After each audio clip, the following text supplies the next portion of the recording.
পুবালিদি, আমাকে শুনতে পাচ্ছেন?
পূর্বাদি, আমাকে শুনতে পাচ্ছো?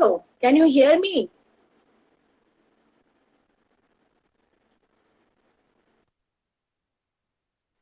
হ্যাঁ, শুনতে পাচ্ছিলাম।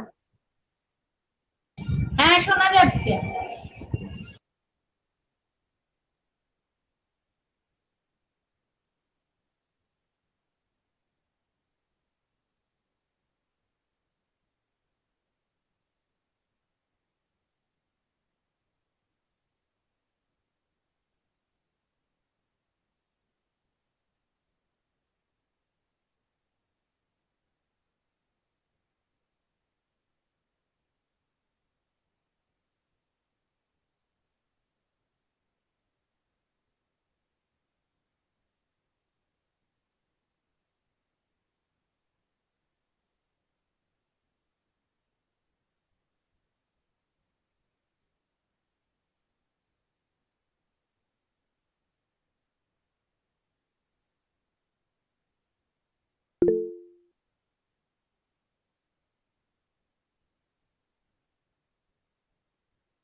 So Professor Supara sir is here, and Annalakshmi madam. So you can start at 5:30. Okay, sir is here.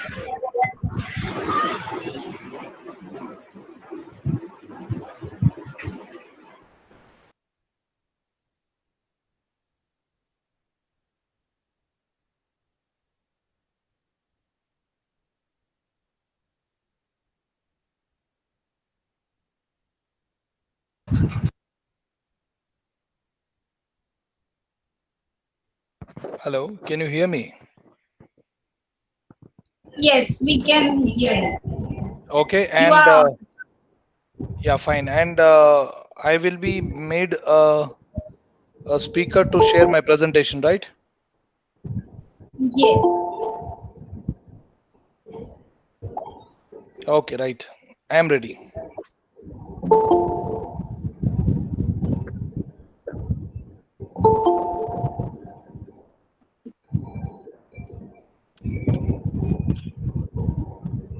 Yes, we can.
SU Raj, please keep yourself on mute.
Dear participants, please don't press the present button.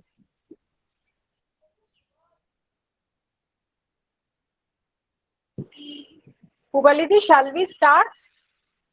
Anna Lakshmi? Yes, yes, 5:30.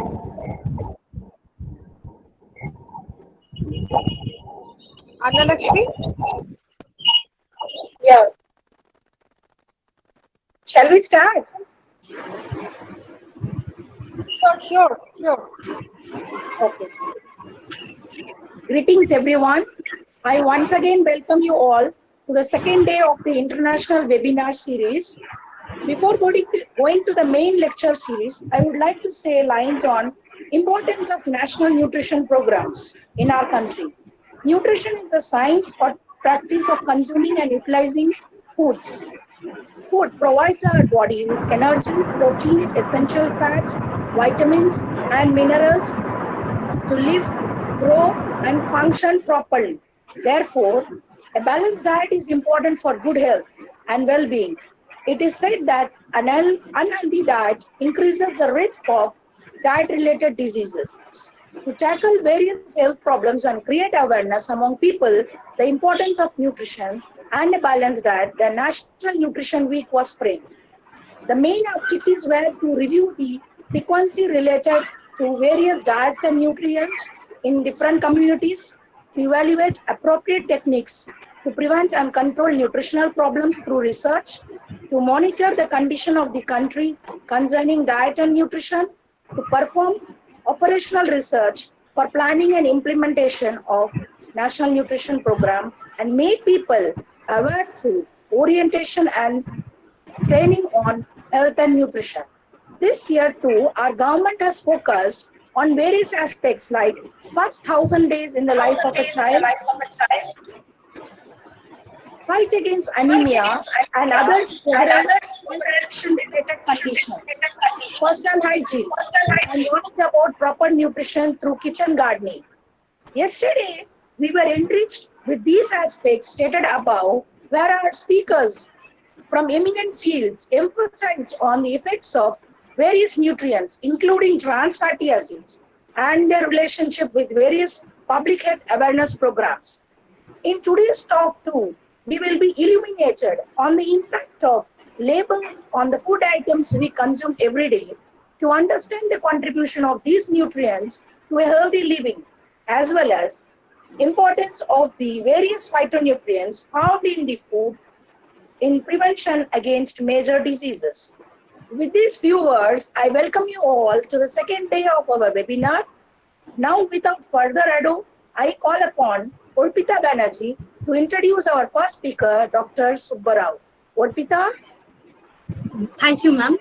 Greetings and a very warm welcome to all of you on the second day of the International Webinar Series organized by the Department of Home Science, University of Calcutta on the occasion of National Nutrition Month 2020.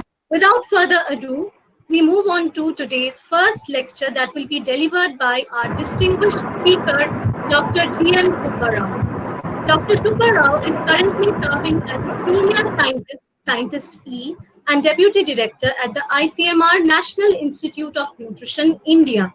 He was ICMR International Fellow at the Johns Hopkins Bloomberg School of Public Health, Baltimore, USA in 2013. His research interests are in health, nutrition, and food safety communication with special emphasis on social, behavioral, and cultural aspects of communicative processes. His research and praxis go beyond the traditional extension research activities and integrate translational communication science with community-based approaches to promote nutrition awareness. He coordinated the activities of the Secretariat of World Health Organization's Southeast Asia Nutrition Research Action Network of 11 member countries. He sits on expert committees of regulatory bodies like Food Safety Standards Authority of India, and has been a part of technical and project advisory groups of several academic organizations. Just a few months ago, Dr. Supara published an article in The Lancet where he has discussed the entire scenario of food labeling in India, as well as he expressed a number of concerns regarding this. It's a huge opportunity for all of us to hear Dr. Supara on the topic entitled Food Labels in India, Are They Upfront, Understandable, and User-Friendly? Welcome, sir. The platform is eagerly waiting for you. Thank you, Arpita, for that nice, lengthy introduction. And thank you very much. It's embarrassing to sit and listen to somebody speaking about you. Right. Thank you so much, and thanks for the group for joining. I just have a request that please turn off your mics, especially, and cameras also, if possible, so that the bandwidth can be easy for everyone. So I'll just go ahead and start presenting the topic. And Arpita, if I'm not wrong, I'm given about half an hour, right? Or what's the time limit? Sir, 1 hour almost. 1 hour. Okay. Please alert me if I'm, overshooting the time. I would try to finish in 40 minutes and then take discussion for 10-15 minutes. That would be easier. Sure. Sure, sir. Right. 1.5 hour. 1.5 hour. Okay. Okay. Then I'll go on. Okay, I'll thank go you, on sir. till you get bored.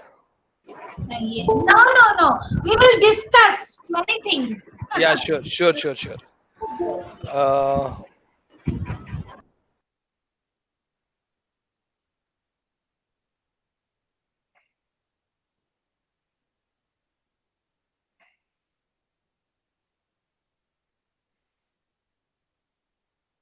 Can you all see the slides? Yes, sir, it is visible. Right. Thank you very much for this opportunity. And it's a topic on which we've been researching almost for more than 10 years now. When we started with food label related research in NIN, a lot of people thought we were crazy, and food labels is something that a non-serious scientist would research upon. But as we went along, and that's the time when the Food Safety Standards Authority of India got established, and that's when the food safety regulations got into place. And as we went along, the importance of food labels has been realized by all the naysayers slowly. But now you know how food labels are being seen as an important mode of public communication in the context of the changing food scenario that we've got in India. And the presentation that I'm going to make draws from a lot of research we did, and some of it also, the credit goes to some of our students. Fortunately, some of them have been the students of University of Calcutta earlier, and then they became NIN's students. We're very happy to share the research findings, and I would like to thank upfront all those who contributed to this understanding of food labels so far. So the title, as you said, this is a title that I have taken from my recent article in Outlook after the Lancet communication. Outlook had asked me to write an article, and then in Outlook Ocean, I have written an article, and this is the title, and then I tried to retain the flavor of the title as is. Before we start on what exactly food labels do and what food labels are all about, it is a quick cap on the current. Sorry? Sir, Yeah. sir, please press the hide button. Okay. Oh, you're able to see the strip Okay, as well. sir, Is it? thank you. Okay. Right. I'm so sorry. Okay. The strange paradox that India is confronting, all of you know that we are, we have the world's most productive population. And this book cover that you can see onto the right of the screen is about the world is getting fat. A scientist called Barry Popkin, about whom you would have read so far, and whose work you would have definitely read, talks about the nutrition transition, and then among various LAMI country, lower and middle income countries, what's happening. And then he also talks about the Indian context, and then we see there is an increasing overweight and obesity scenario in India, and different studies put overweight and obesity rates at various levels, and we can safely say about 10 to 20% of India is either overweight or obese, and studies in urban areas and rural areas go a little beyond. And then the situation is changing all the more because we also have the coexistence of undernutrition, problems of overweight, obesity, and non-communicable diseases. And in both these groups who are suffering from undernutrition and overnutrition, you have problems of micronutrient malnutrition, which is the third burden, not the, we're just not talking about double burden. The burden is now triple. And of course, as you go along, you'll also see a lot of endeavors are happening for fortifying foods. And when foods are fortified, you should also know what fortificant has been used and with what nutrient the foods are fortified, and labels come into play even at that point of time. So this is the background. And then, as I said, the global obesity is generally termed as globesity, and India is fast contributing to the global epidemic of obesity. And at the same time, if you also see the recent Lancet publication, if you've seen, it's the rural areas in the lower and middle income countries which are the real triggers for the pace at which the obesity and overweight are increasing around the world. I don't mean to say that urban areas are not contributing, but the pace at which the rural areas are picking up on overweight and obesity is really alarming, because after some point of time, these will be the biggest triggers for. So gone are the days when we assume that overweight and obesity are only confined to certain high income groups, or maybe affluent communities, or countries with a lot of gross national income or gross domestic product. So it's now all pervasive problems of overweight and obesity along with undernutrition. So in Indian context, what's happening is the same group of people who at one point of time were undernourished. Can we have the mics off, please? Somebody's mic is on. Can we just have it off, please? Yeah, thank you so much. And the consumption, and added to these, the scenario is extremely dynamic. That is because the consumption of away from home foods is on the rise in Indian context. If you see, why I say this is the convenience of eating foods is something that actually attracts a lot of consumers these days. And of course, in the last 6 months, things have changed. Away from home foods are not being consumed more. We have been consuming foods largely made at home. But if you see that also, recent news reports have shown that people, although they cooked food at home, they are cooking largely unhealthy food with higher fat and sugar and salt consumption. That apart, whatever you're cooking, whether you're cooking at home or eating away from home, you get lot of food in packed forms. Could be single ingredient products like atta or sugar or salt, could be multi-ingredient products like ready to eat foods, instant foods, whatever. So the foods that are packed and pre-packaged foods have become the order of the day. Prevalence of overweight and obesity, as I said, is increasing. Therefore, there are a lot of strategies that the government has to take, and a lot of strategies that we all have to take as stakeholders. But of these, one of the important strategies could be to tell people what's there in the food and what food is likely, what this food and the nutrients in it are likely to do to their health, so that they can make an informed choice. Food label is one such tool which helps in making people informed choices. But the problem is education of food labels can influence purchasing habits, but people have very little education about food labels. For that matter, the nutrition literacy itself is a bit poor in Indian context. So let's come to food labels. All of us are consumers, whether we are nutritionists or not, whether we are public health specialists or not, we are all consumers. And that's the reason why, as consumers first, we need to know what food labels are all about and what do they do. What do food labels do? Food labels are essential source of information for the consumer. That's the way and mode through which the manufacturer who has made the food is communicating with the consumer. Of course, there are other means where they advertise, but they only tell about the greatness or the difference of their product when compared to the other such products in the market. But exactly what the food has, if somebody has to communicate, this is the only option. Somebody else's mic is on. Can it be switched off, please? Sir, pardon, I would like to request you to share your presentation again. Because it got, sir, pardon for that interruption. Okay.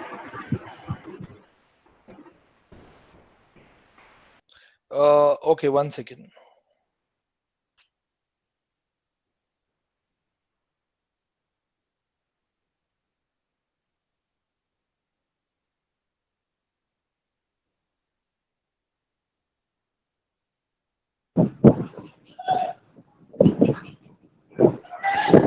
Can we have the mics off, please? Yeah, can you see this? Yes, sir, it is visible. Right. Let me know if any such thing happens, because from here I'll not be able to check. Yes, sir, Okay. done. Yeah. Then there are the food labels, why I say are the essential sources of information, because these are the means through which the manufacturer is communicating with the consumer, and we are all consumers. We all consume foods that are packed, and then I don't know how many of you really bother to check what is there in the food label, and most of you, I'm sure, are reading the label, but I'm sure even that you will be reading only the best before date and the expiration date. I'll come to that little later, but food labels can be effective controls and choice on what people eat, because they tell you health wise what is there in the food. If the food is actually giving you an additional nutrient, they tell you there are certain foods for special medical purposes. That also is mentioned on the label. Foods for athletes, foods for people with kidney disorders, all these are mentioned. If you have a health concern, say you have somebody in the family has hypertension, then you are concerned about salt, so the foods tell you whether the salt in them is the labels tell you whether the salt in the food is high or not. For labels also inform you about the safety in terms of its shelf life, in terms of allergen information that you have. Some people are allergic to peanuts or maybe any other protein, so that also is made known on the labels. Apart from that, there are also certain declarations that are mandatory about MSG in Indian context, not everywhere though, but in Indian context, MSG is also declared, the monosodium glutamate, and all these things are there to ensure safety if you are concerned about the safety of the food. Similarly, the religious beliefs also, like if the food is halal food, that can be branded and told as halal food on the label. Similarly, if somebody for religious reasons is a Sir, vegetarian or pardon a once non-veg. again. Sir, sorry for the interruption once again. The What's happening? screen. The screen got okay. Yes. I will shift the internet connection. Can you just 1 minute? Sorry, sir, for the interruption. Yeah. I'm sorry if I'm No, the no, slide has gone away. Yeah. it's okay. It's okay.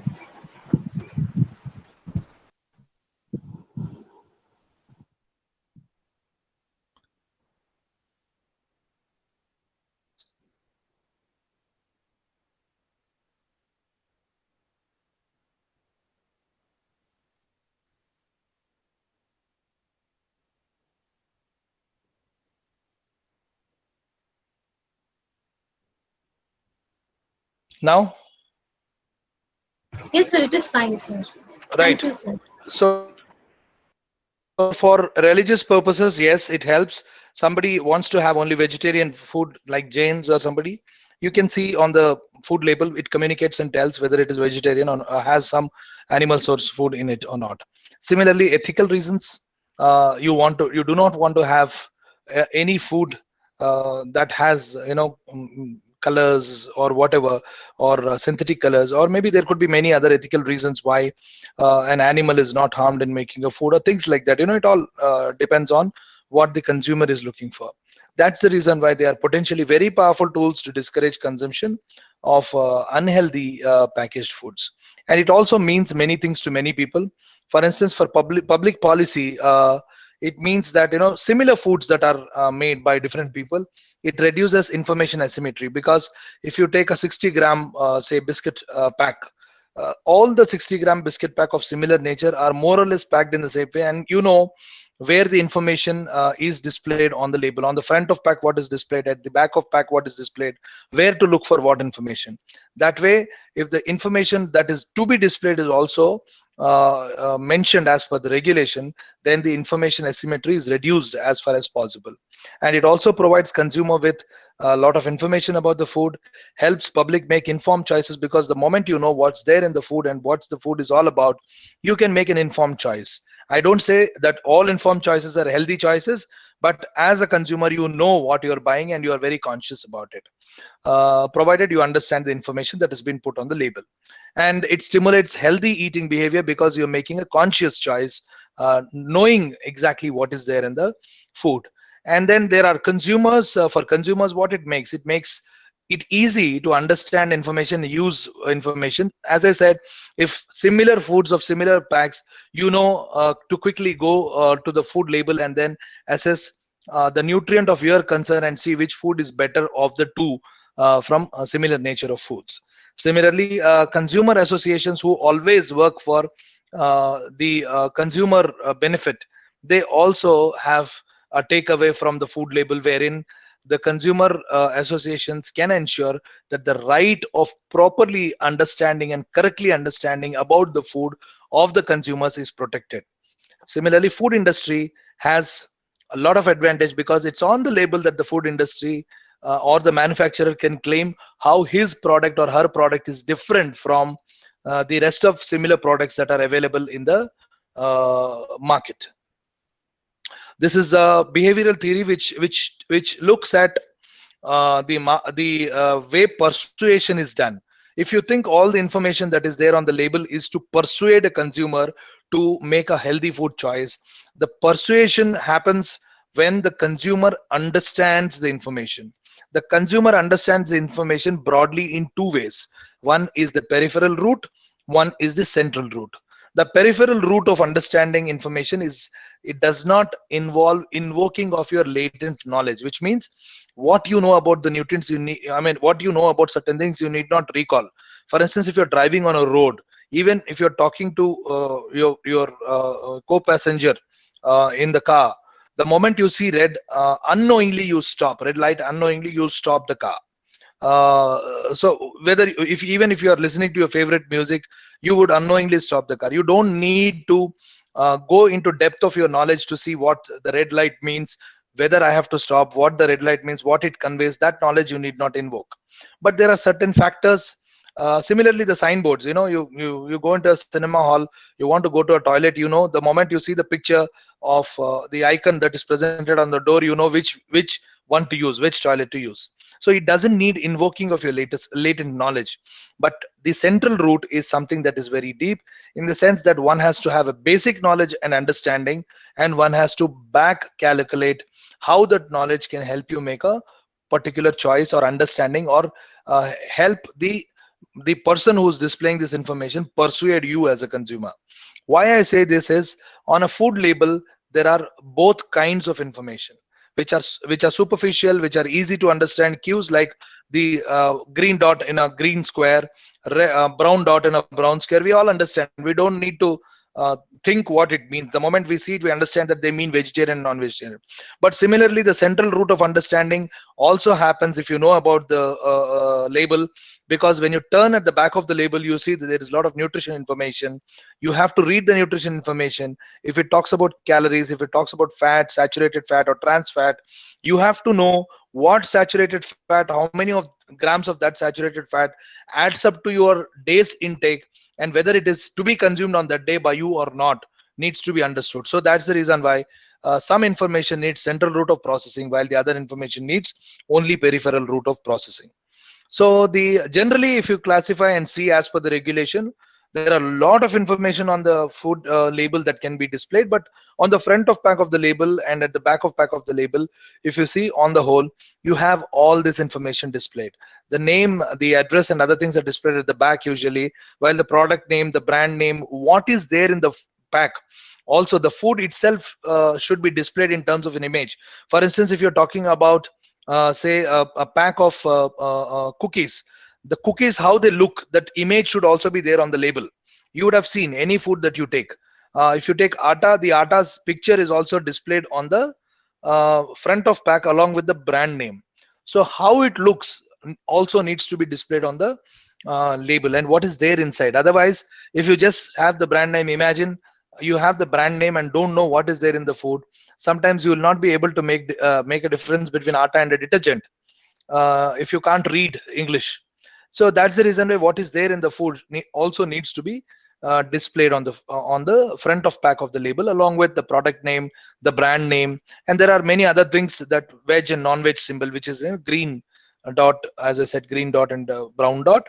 These can be seen on the front of pack, while the list of ingredients, what goes into making the food, can be seen at the back of the pack. This is usually in the descending order. That means the ingredient that has been used most or in highest amount is displayed first, while the others are displayed in the descending order. Similarly, shelf life information, which is like when it is manufactured and how long it can stay safe. That's the shelf life information. In this, there are two kinds of information. One is the best before date, and one is the expiration or use by date. There is a slight difference. Most people misunderstand that it is best before date and expiration date are one and the same. But best before date is okay. I mean, if the best before date is, say, today, 2nd September 2020, and if I have the food on 3rd or 4th or 5th or 6th, the food may not be dangerous in terms of its safety. While if it is used by date, it is likely to cause a harm to the health. So use by date is food becomes not fit. Food becomes unfit for consumption after that particular date. While as best before is okay to have even after that, but I'm not encouraging you to have that. It is just a small idea that you need to bear in your mind. Storage instructions, you would have seen: store in a cool, dry place, or store it in refrigeration. These are given so that people understand how to store it in order to retain the quality of the product that one is consuming. Then there are instructions to use in terms of ready to cook foods, in terms of instant foods, in terms of various things. Even if you take health drinks and other things, they tell you how to use this, how much to put in milk, how much to add, and how many scoops or how many spoons have to be added. If it is to be boiled, how long it has to be boiled. All those things are given in the front of the bag. Similarly, the weight of the product. You always see something called net weight. Net weight means the actual weight of the food itself, without taking into consideration the packaging material and other things around it. So how much food is there in that? And the country of origin is also important. While at the back of the pack, it is also mentioned that the manufacturer's name, address, and these days you also have something called a toll-free number on which you can call and inform about the product. And then there are batch number, lot number, a lot of other information on the label, if you ever bother to see. And I think as a intelligent consumer, you should use all this information. But for us as nutritionists, what is more concerning than all this is the nutrition information that has been there. Why labels should carry nutrition information? I already told you that people need to understand what they are consuming and how it impacts their health. So nutrition information is the key, and there is mandated nutrition information which is compulsory to be displayed on the back of the pack of the label, but hardly anybody reads these symbols. I am sure you all know that the brown dot indicates there is animal source or non-vegetarian ingredient in making the food, while the green dot and the green square talks about the vegetarian and purely vegetarian. People who have concerns about having animal source food should be taking, and these are mandatory symbols to be displayed. Mandatory means any food product that is packed should necessarily display these, while the bottom two are AgMark and ISI. If you see, they are the ones which are not mandatory but voluntary, in the sense that AgMark is on agricultural products including spices, attas, and then ghee, and then oil and other things which have direct honey, which have direct relevance to agriculture produce. And these are voluntary, that the manufacturer can go and have these tested for certain standards, and if that standards are met, the AgMark is issued, which means there is an agency which is actually telling that these products meet certain quality standards. Similarly, ISI you often see on, if you have a bottled water around you, you can just pick up and see the bottled water. It necessarily has an ISI symbol. It is compulsory to have ISI symbol on bottled water. Any bottled water selling without an ISI quality mark is something that is not permitted to be sold. This you need to bear in mind as a consumer. Then if you see the green dot now in the proposed regulation, the green dot in the green square is going to be green dot in the green triangle in future. This is just because to make it little helpful for people who can't differentiate colors, colorblind people and others. So if both of them are in squares, some people have difficulty in understanding the color. So they're choosing vegetarian or non-vegetarian food is becoming difficult. So the new regulation, the proposed regulation, the proposed change in the regulation says that the vegetarian symbol will be displayed henceforth like this. It is going to come very soon, that the vegetarian symbol will be in a triangle. So our priority, as I said, is nutrition labeling. What does nutrition labeling have? Nutrition labeling talks about energy expressed in terms of calories per 100 grams or 100 ml or per serving of that food. And it also has to specify the amount of sugar and the calories coming from sugar along with carbohydrates, and then protein and fat expressed in terms of grams, and then amount of any other nutrient for which the nutrition health claim is made. Claims are usually on the front side. If it says B complex enriched chips, so how much of B complex has been used and what is the source of adding that B complex should be mentioned very clearly in the nutrient content declaration and also in the ingredients. Okay.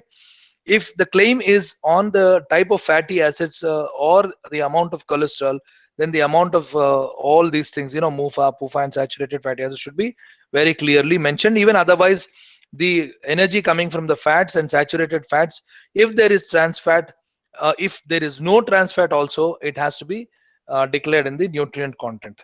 And all is numerical information on vitamins and minerals shall be expressed in, if this is not mandatory, information on vitamins and minerals, if they choose to, if the manufacturer chooses to tell the consumer what nutrients, what minerals and vitamins are there, they can choose to do it in terms of metric units per 100 gram or 100 ml. This is a typical label, and this example I've been using for years. And then you can see this is how it looks, the carbohydrates and how much is coming from sugars. And you can also see the protein and fat and other things are mentioned, and total amount of calories should also be mentioned. And apart from this, you also have something called claims. The claims are basically different kinds. The nutrient content claims, nutrient comparative claims. They are nutrition claims basically.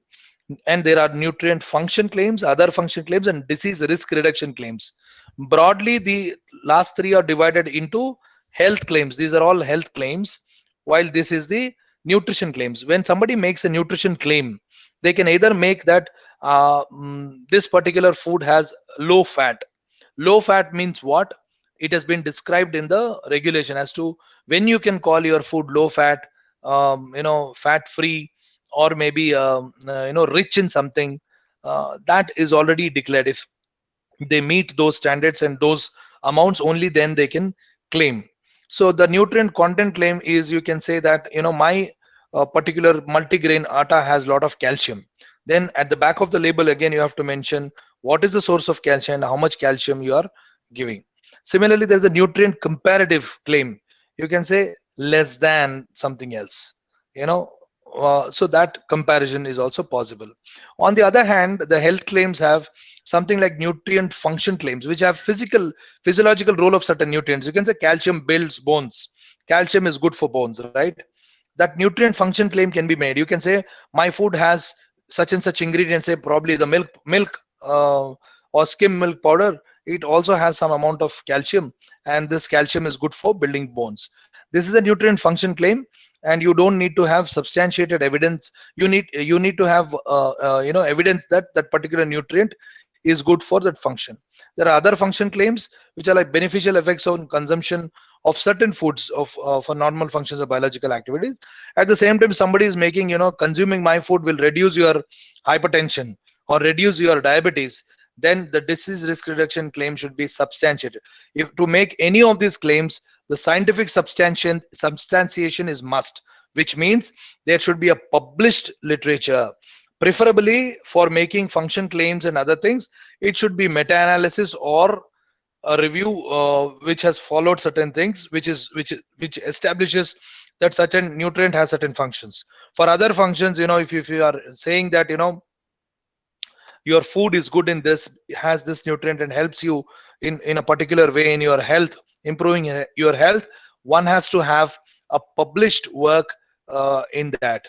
So the only substantiated claims can be made as per the regulation. Prior to making claims, the regulation asks the maker to be clear on food profile, claim statements. What is the claim statement? Whether it is nutrient led or food led, whether it is effective amount, how much is the effective amount that one has to get to get the benefit that you are claiming. If I say on consume my food has calcium, and then you'll get calcium on consuming my food, but what is the amount that I need to have to get the calcium benefit that you are telling me I would get? So that is very important. One has to be very clear, and all these are usually monitored by FSSAI. And the population groups, to whom are you targeting? Is it open to everyone?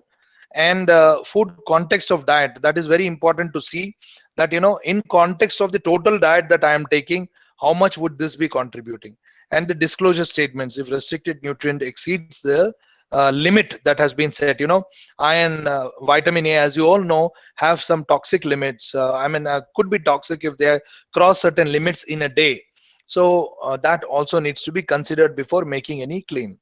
What are the prerequisites? I mean, we have all this information on the labels, but are people using the labels? How understandable are they? The first question that I've asked.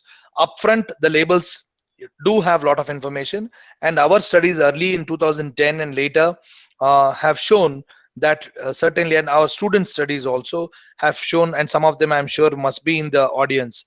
Some of the studies that we've done have shown that our regulations are in tune with the best in the world, because there is some harmonization process that happens with codex regulation. Codex is, again, Codex Alimentarius is a body that recommends certain standards for everything in terms of food regulation to different countries, signatories of WTO and also WHO and FAO. They can take those things. That is to maintain uniformity of regulation throughout the world, because the foods are crossing borders these days. You know, you can have an Italian packed food in India, and Indian food you would have seen, most of you who traveled abroad would have got a lot of Indian foods in other countries. But all these are uniformly labeled, or if it is not labeled, at least relabeled in Indian context. So, but what is happening now, when so much of information is there upfront, are they user friendly? Why people, I mean, if people are using, what is making them use? If people are using not using, what is making them not to use? Let us go into it. So the buying of packaged food, if somebody has to use a label, you should be buying prepackaged foods. The second is education. Most labels as of now are either numerical declarations or language wise, largely English, but some of them do have multilingual representations. But people should be little educated, and there should be nutrition literacy, not just literacy, but nutrition literacy. I should know what each nutrient does to my body. I should know how carbohydrates function in my body. I should know what proteins mean to my health. Do I need to have protein? How much do I need to have? That basic literacy is essential for the people. Then most of all, the labels should be user friendly. People should be able to understand very easily. So let us go point by point. First, buying prepackaged foods. These are earlier studies of ours. In Indian context, almost 12% of urban consumers, they buy some or the other packed food every day.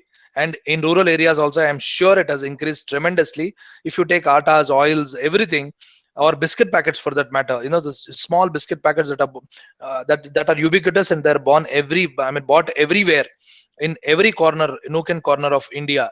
Whether it is chips, whether it is biscuit packets, you may not get a 2 rupee fruit, but you will definitely get a 2 rupee biscuit packet or a chips in rural areas. So buying prepackaged foods on a regular basis, more or less, must be little higher than this, because this is a 2013 study I am referring to. But after that, I don't know if there are any new studies that have come into play, but definitely about 10 to 20% of the people buy one or the other prepackaged foods almost every day. You can think of yourself, you must also be buying, whether it is through, nowadays because of COVID, whether it is through Big Basket or whether it is through any other online delivery system, also you're still buying prepackaged foods. And then 44% have reported in those times that they buy once in a week at least, and a quarter of them almost buy fortnightly. And if you can see the graph text, you can see the adolescents are the ones who almost buy once in a week, and it's the adults almost who buy every day. And then if you see everyday purchasing, also adolescents are the ones who are purchasing almost every day. So buying prepackaged foods is not an issue. Most of India is now buying prepackaged foods at least once in a while. So there is a need for telling every consumer how to use labels effectively. How many of them consider label information while buying food? And so in our studies, we've seen, including one of your students, one of my PhD scholars, Sneha Shri, who's a student here, and even her studies have among adolescents in Kolkata have also shown that there are a lot of people who say they consider labels. But most importantly, all of us as consumers, we all know why we buy packed foods. Taste is the first thing that we look for, and the brand name we consider, because the quality is usually associated with certain brands, because we mentally assume that certain brands are of certain quality. And label information is considered by only 71%. And when we asked people in supermarket surveys as to whether you read labels or not, 92% of the people said yes, we do read labels. But when we asked them, how many of you check what are you checking on the label, most of them say the brand name, and about 40% of them always check the labels before buying packed foods. And what do they check? They check only for safety, which means the best before date and the package date. And genuineness and quality is determined by 45% of the people in terms of the brand name. And only about 20% of the people look for nutrition information. And of these also, most of them are either concerned with their weight status, or they have somebody in the family who's a diabetic or who's a hypertensive, for whom sugar or fat or maybe salt needs to be monitored. So that's the reason why they're looking at nutrient information. But education levels, yes, only literates can read labels as of now in Indian context, because they're largely text driven. Of course, there are also images, and there are also certain symbols which make it easy to understand, like the ISI or AG mark, or maybe veg and non-veg symbols and other things can be easily understood by people. And direct relationship between education and level of education and habit of checking labels has been found even in our studies. In US also, most people who have high school and beyond education tend to see labels. So user friendliness of labels is again determined by how they look. If you see this corner, this is the way Indian labels declare nutrition. That you see that everything is in grams and then numeric display. But elsewhere in the world, people have tried this traffic signal type and this type, and the GDA, that is a guideline daily amount, which is like percentage of the guideline daily amounts that are prescribed for that particular country. In our context, we can say RDS, the amount, how much of the, if I take 100 grams of this packed food, how much of calories of my required dietary allowance for that day is met, is also displayed. These are different forms that have been tried. And the traffic light symbol is about if concerns, nutrients of concern like fat, sugar and salt are usually taken. In fats also, again, saturates and also trans fats are taken. And if these are exceeding certain amounts, they are displayed red. If they are moderate, they are displayed amber or yellow.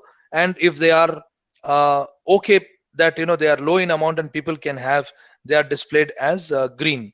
But have these been very successful elsewhere? There is no clear consensus about what is the best format to display. A lot of studies have shown different things. US and UK studies have shown traffic light symbols are not so very successful, but there are certain studies which show their use. And there are no major differences in consumer understanding of information from different labels, whether it is traffic light, whether it is GDA, whether it is color coded or not. Not much difference has been found among the people. And the reasons for non-use of labels, this is a study that has been done. It's a review in 2005, which is 15 years ago. But I'm sure with all the experience of research that we have, all these points still hold good even in 2020. Why people don't read labels? Because most people have very little time, whether they are shopping online or whether they are in a supermarket. They're always in a hurry. They don't get so much time to stand and read labels. That is because it is one is it is confusing. The other is their knowledge is little. As I said in the first few slides, how people have to process the information through central route. They have to invoke their nutrition knowledge, which I said already that most literate people in this country are also nutritionally illiterate. So when they are nutritionally illiterate, how much ever information you put there, they do not know what it means to them and their health. So the presentation style of information is concerning to many people, and even in Indian context is the same, because it's text driven, it is numerical display, and all those numbers and figures and how the grams of carbohydrates translate into the calories in energy, what it means to have 5 grams of fat, how many calories come from there, and what it means to my daily diet intake is what people are confused about. Lack of understanding of role of nutrients in health. As I said, most literate people also are often nutritionally illiterate. Then if they do not know nutritionally as to what each nutrient does, then it's going to be a problem. And this is again, this is Snehashri's paper. You can see the knowledge and practices of using food label information among adolescents in Kolkata. These also have essentially told us the same things, that nutrition education is a prerequisite.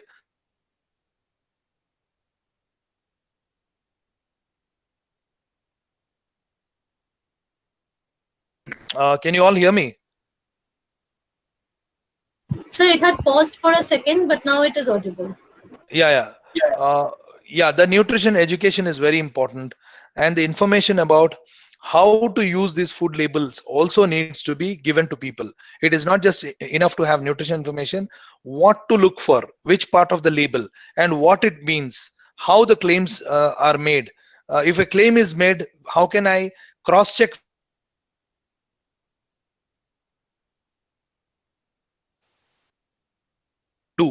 in terms of understanding is what one has to see. So information or a manual for communication about food labels is important, both for industry and also for consumers. This is what we did with adolescents in Hyderabad. We tried to educate them. We called it read before you eat. And then we tried to tell them what is there in the label, what is displayed on the front of pack,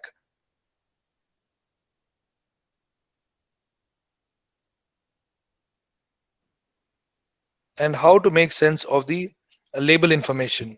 What is there in the claims? What if somebody has made a claim here? How to cross-check that information? All this we taught the adolescents in less than 3 or 4 contact sessions, and they were all about 8th grade or 9th grade children. And within no time, most of them have picked up certain key features, reading certain key features on the label, and it has been very easy. If children of that age can pick up reading labels, and this is a published work, if children of that age can pick up reading labels, I am sure with little education, even others can do it. It's not a big thing. If you see this intervention study, how it has changed the knowledge, the comparison of after the read before you eat module was implemented, how it has changed. I'm sorry for the slide. It is very clumsy and very cluttered slide. But in what essentially this shows is, after the intervention, children have known to see ingredient list and make a judgment. Similarly, quality symbols they know, and the nutrient information present they understood, and similarly identification of veg and non-veg symbols, and some important aspects including checking for salt content and checking for sugar content, and the claims they made were easily understood by children. Now the FSSAI is looking for all of you know, I initially talked about the growing obesity and concerns of non-communicable disease. So it is understood generally that it is very difficult for people to, because of lack of time, because of lack of understanding, or whatever reason, people are not using the nutrition information that is put, except for those who are interested. But we as consumers, we as nutritionists, whenever we suggest something, I think this should be an essential part of our education process to the people. But there is also the concern about high fat, sugar and salt foods, the HFSS foods, which are the nutrients of concern. So Codex and others have said, why not have a front of pack label which is simple to understand and tells us about the nutrients of concern? How much of, whether the fat, whether the salt, whether the sugar content of the food in question is in any way dangerous for our health. Can the people be given that information right up front on the top of the front side of the label. If such information is given, can it be useful for people to make a healthy choice, especially in the context that the obesity and other things are increasing? So there are a lot of, this is called front of pack nutrition labeling, and there are many kinds of front of pack nutrition labeling. Different countries use different thing. This is the health star rating that is largely used in Australia and New Zealand, wherein on certain parameters of positive nutrients and also negative nutrients. Positive nutrients like fiber, protein, and other things are considered, and negative nutrients like salt, trans fat, saturated fat, and sugars are considered. There is a scale or weightages that they have assigned to each of these nutrients, and based on that, the agency looks for the information. The one that has 5 stars is most suitable, and the lesser the stars are, the unhealthier the food is likely to be. And this is healthy choices symbol used in some countries, including Singapore and other places, wherein again positive and negative nutrients are seen, and these are the healthy choices is given if the food is healthy for consumption. And these are all for normal normal individuals, keeping normal individuals in mind, not those who have certain health concerns or health issues. And UK's traffic light model is one, and wherein on the front of the pack you can see nutrients of concern: fat, saturated fat, sugars, and salt. If any of these is red, then the person concerned about salt, if it is red, can be away from these foods. It's easily understandable. But the studies, recent studies, including the most recent January 2020 review published in Nutrients Journal, talks about the Chilean model of black hexagons. You can see hexagons here. The hexagon is about each of the nutrients of concern. The more the hexagons are, the more dangerous the food is likely to be. I mean, so many nutrients of concern are higher in that particular food. So we can summarize the front of pack nutrition labels into categories which are nutrient specific, which are summary, that is not just nutrient but also positive nutrients and other features are also taken into consideration. Food information, like one can provide in a serving of vegetables, that is 4 servings with one particular thing that you can get. And this is a hybrids, they combine 2 or 3 varieties of the labels. And this is multiple signal, traffic light signal. This I said as health star rating. See, you can see the health star rating. They also declare the grams and also the number of stars that it would get. And also this is the Chilean model. This is the hexagon. The more hexagons, the more dangerous the food is. And this is a keyhole logo, which also endorsement, which is like if the food is healthier in terms of unhealthy ingredients, less of unhealthy ingredients and more of healthy ingredients or nutrients, then this symbol can be given. So these are different things that are being tried out elsewhere in the world. Why these are being tried out? Because front of pack nutrient warning, the label attention is very less among people. So it should be caught right up front on the front of the pack, the moment usually next to the brand name, that if they see some of these symbols, they'll be able to make a judgment. So the comprehension and cognitive elaboration doesn't happen. It happens very easily. If it is more in negative concerns, it should generate a negative effect and enhanced perception of risk that people should feel on looking at the food. If there are these symbols, if the symbols are conveying negative message, people should immediately be able to see, if I consume this food, it is not good for my health in terms of salt or in terms of sugar or in terms of fat or whatever. Then it should trigger a behavioral intention and immediate response in terms of behavior, and the people should be able to make informed choices. Apart from that, also there are external factors which influence a person's because food is not just had for nutrition or well-being. There is status associated with foods. A lot of children have certain kinds of foods because all their peers are having, and consuming certain kinds of foods is associated with social status or economic status. While those things are still there, I think these are the essential skills in this nutrition month and nutrition week. We as nutritionists should propagate to the people that the essential skills of reading labels are must. First, we should develop ourselves these basic essential skills of reading and making sense of labels. And the proposed color coding that India is planning, the FSSA is planning, is this. These are the nutrients of concerns: the total calories, total fat, saturated fat, sugar, and sodium. But this saturated fat is also only added saturated fat according to the draft regulation that was put up in public domain till last year, and they've taken public comments. But this is being still experimented in Indian context with certain research studies. WHO is taking it up, these studies, WHO India, with the help of another agency, and this will be tried out among consumers most probably, whether this makes, see, any calorie, I mean any nutrient, if it is more than desirable, how that more is decided? The part 1 declares calories, but still it is in text, mind you.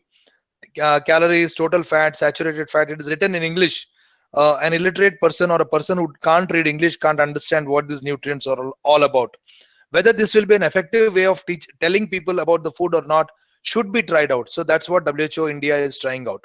Declares the amount of energy, total fat, trans fat, and the amounts are displayed here. If you can see, this is the new format that is going to come, and it is going to be there on the front of pack. I don't know, I mean, whether it will come exactly the same way or with minor modifications in the same.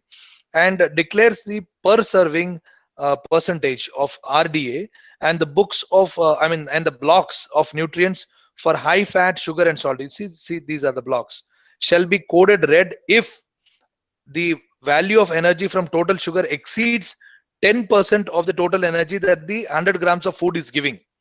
For instance, if the food is giving 422 calories, and if the sugar is say 25 grams, which means 25 into what, 400, so it is exceeding, it is becoming almost like 1/4 of calories. So that's the reason why it is coded red here. Similarly, fat is 23 grams, 23 into 9, approximately say 220 grams, 220 calories. It's almost half of the calories that are coming. So again, it is coded red. That's the reason why.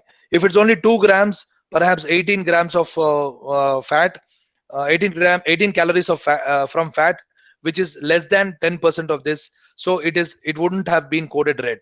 But since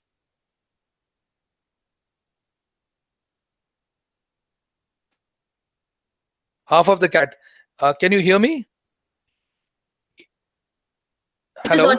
Yes, sir, it is audible. Yeah, half of the calories. So that's coded red. I hope this is clear. So that's how it has been specified, and this is being tried out. And yeah, that's what I said. Why this is our article, recent article, why food labels in India need to be upfront, useful, and understandable. That is because people, it is ultimately, it is a mode of public communication. If we are sticking to the regulation and displaying everything, but it is not in use by public, its very purpose of bringing out is defeated. So what is necessary for the front of pack, at least now, is that it should be noticeable, it should be comprehensible, and cognitive workload should be very little, in the sense that the moment you see, you need to clearly understand whether it is good for me or not.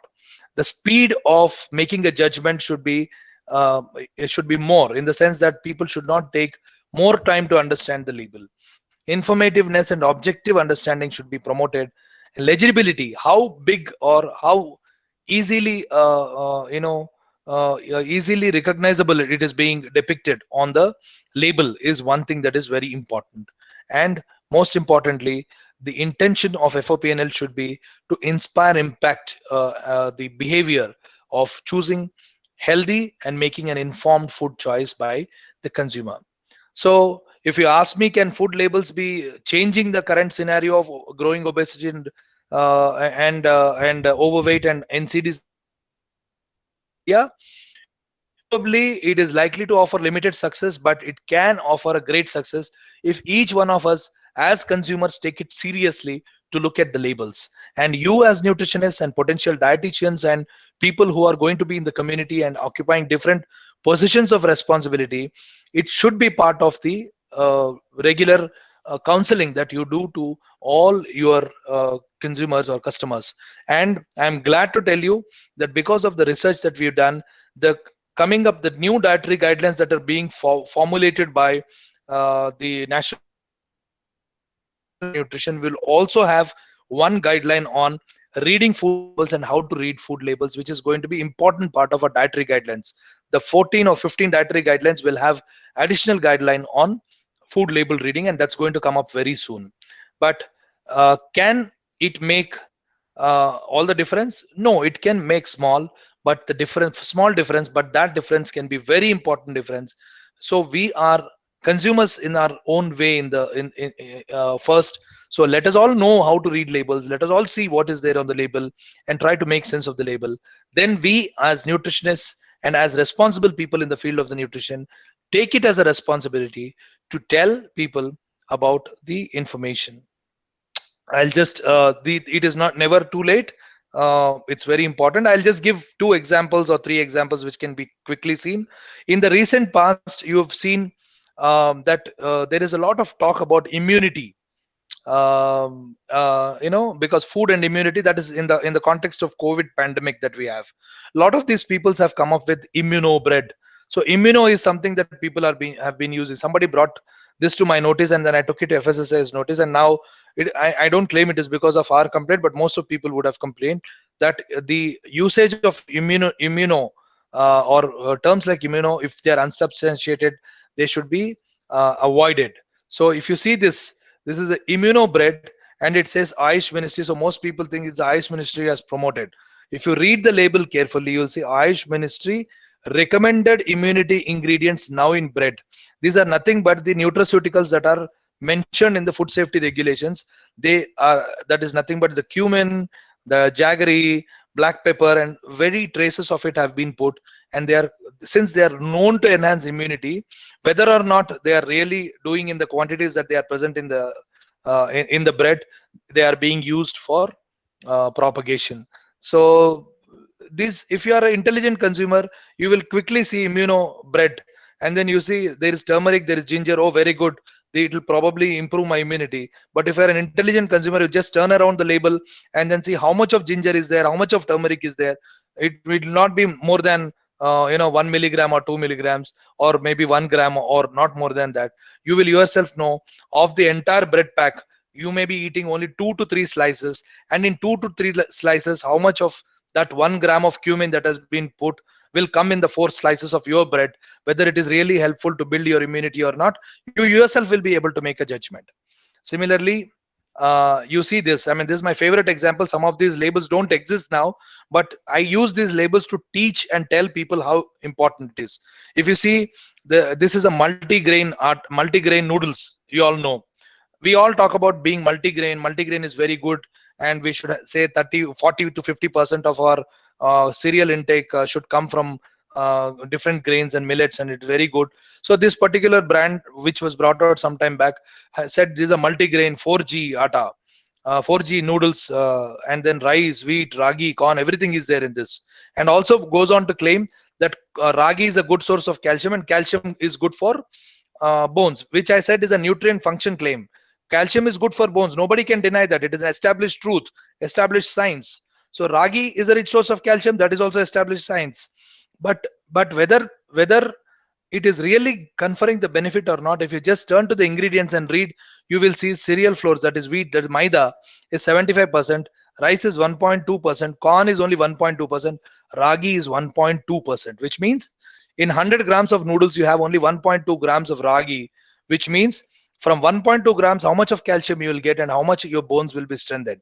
So this is what an intelligent consumer will see. You may ask me, sir, why doesn't FSSAI look into these things? FSSAI does, and ASCI, there is Advertising Standards Council of India, which also looks into this. But it is not, don't rely on manufacturer alone to give you everything safe, everything nutritious. You are a consumer on your own. Why don't you make a healthy choice? As long as you depend on somebody else to give you, you are likely to be taken for a ride. So labels are the ones which help us do this. So if you see this, am I exceeding the time limit? Yeah, this is the last one. This says cashew rich cookies. This says cashew rich cookies. Every cookie that you eat, you all know this brand. Every cookie that you eat, you get 1 piece of cashew, and you think cashews are very good for health. And NIN also says fistful of nuts are very good, so I'm eating so many fistful of nuts. But if you see the labels, the total cashew that are there are only 4%. That is, this is a 60 grams pack. So in 60 grams pack, 4% is nothing but I don't know how much it is. What it is about 20 grams is cashew, which means hardly 4 cashew are put. But at the same time, if you see the amount of sugar that you get, the amount of oil that has been used in this is much higher and adds up to your calories. You should be very careful about this. This is a great example. It is discontinued. This label is not there, but this is an example to tell you that you are likely to be taken for a ride like this. That, you know, high fiber it says. And if you turn at the back of the label, unfortunately it says NIN. We have not recommended this. NIN's database, that is nutritive value of Indian foods, is only considered for this to calculate the values of fiber that are there in these foods. So if you eat 100 grams of this particular biscuit, you will get fiber that is more than spinach, more than papaya, more than apple, and you are very happy. So so the very purpose of the consumer, is to eat something healthy, and the consumer once sees this kind of information, thinks that I need not eat 100 grams of banana, I need not eat 100 grams of papaya or apple. If I have only these biscuits, I am very happy. But mind you, the comparison has been made only in relation to fiber. It is not in relation to other nutrients. You don't eat spinach only for fiber. Spinach has many micronutrients, including, vitamin A and iron. Similarly, papaya is rich source of beta carotene and fiber, and many other nutrients, including a bit of other vitamins. And then apple and banana, similarly, they have a lot of other micronutrients, not just for fiber. But this comparison has been made only in relation to fiber, just to take the people for ride. Of course, this has been removed now. Complaints have gone. This has been removed. But I am telling you this as an example to use. And yes, that's it. And there are many more examples. But I think I'll stop here. And I thank you for the opportunity. I'm open for any questions. Sir, thank you for the insightful session and relevant session. Food labeling is something that we come across every day, but we pay little heed to it. Thank you for explaining so well. As a student of nutrition, I'm tempted after looking at your research, elaborate research, I would say. Sir, the platform is open for taking questions. I have a few questions. I would start with what general mistakes do people make when looking at food labels? Lot of mistakes people make because the first thing that you do is, as I said, most of the people go by the brand name. Often the brand names are also misleading. Like, you've seen the immune bread. That's a brand name. So it's one particular factory which is making it, or one particular manufacturer who's making it, but they have different variants. One says immune bread, one says. So the first thing itself is the mistake that, if you go solely by the brand name or the claim that is there on the label, it takes, if you know about nutrition, it takes only 1 or probably 10 seconds, not even 1 minute, to turn back and see the nutrients of your concern and then say whether this is the food that I'm looking for or not. It is that is one thing. And the second thing is, don't be carried away by the claims. If there is a claim, turn back and see what that claim is coming from. If somebody says this is B complex enriched, so what is that B complex coming from? Whether that B complex will be really helpful for you or not. Is it a food source or an added chemical into it? So these things you should look for. Most people assume that big brands are really good. I am not against big brands. All brands are good. Even big brands are really good. They take a lot of care. But just don't go by the brand name or the known thing for health. If you are an aware consumer, if you are a consumer who has basic understanding of the nutrition, you can easily read label and make sense of it, and try and help others also who do not pay attention to these things. The next question, there are several questions regarding authenticity of food labels of the food product. See, the authenticity of the food labels is the manufacturer prerogative to an extent. But when a manufacturer takes a license from FSSAI, they also have to submit the label and what goes into making the label. It is seen. But earlier, these labels were being approved by a committee. But after a Supreme Court decision, this approval authority is not there with the regulator. But there are certain norms. As I said, if somebody is making a claim, there are certain norms. If you're not following that claim and you are still, I mean, the norm and still claiming, which is against the law, the food manufacturer is liable for penalty. You've seen even big brands have taken a beating, but of course there was a kind of a misunderstanding. I don't want to go into those details, but definitely the regulator through its mechanism tries to, through food inspectors and others, tries to see the extent to which the labels are sticking to the regulation. If there is anything found, they will definitely be penalized. But what I am trying to say is, don't rely on the manufacturer for everything. You be an aware consumer. That is the thing that you can demand for better form of labeling and better kind of food when you are consuming. The next question is front packet labeling. Yeah, front of pack labeling. What is it about? What is front packet labeling? Yeah, front of pack labeling is nothing but the label. Simply, when you take, there is front side and the back side. Everything that is displayed on the front of the label is called front of pack. There are, as per the regulation, as per FSSAI's regulation, there are certain things which are necessarily to be put only on the front side, like the brand name, like the the veg and non-veg symbol, and the manufacturer and the image of the particular thing, and there are also certain thing called QID, the qualitative information display, which is like, if somebody says mine is an orange biscuit, you show orange also along with the biscuit on the cover page, but at the back you should tell how much of orange is being used and what is the source of that orange, whether it is a whether it is an essence or whether it is a real orange or whatever. So that needs to be displayed.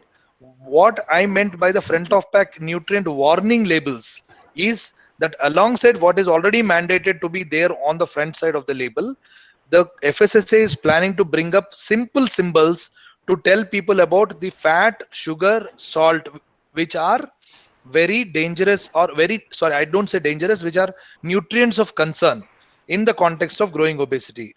So this is what I'm referring to as front of pack nutrient warning symbols, which are not yet there in Indian context, but which will come very soon as early next year. The guidelines of label information regarding the residues of different pesticides and antibodies in food.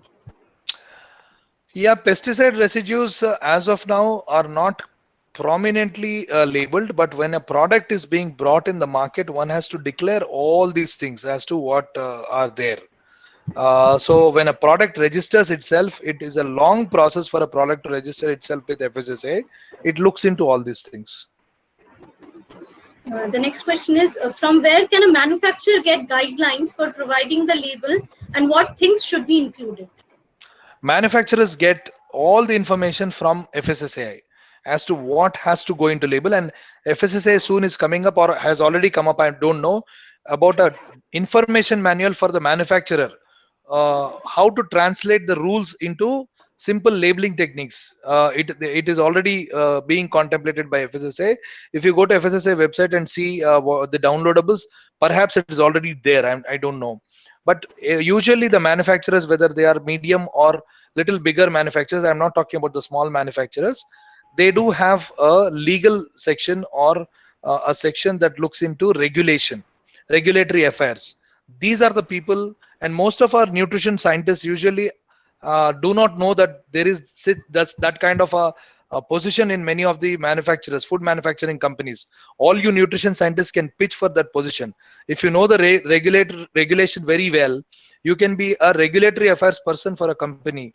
You can read the regulation and interpret for the company, and then tell them how to put on the label.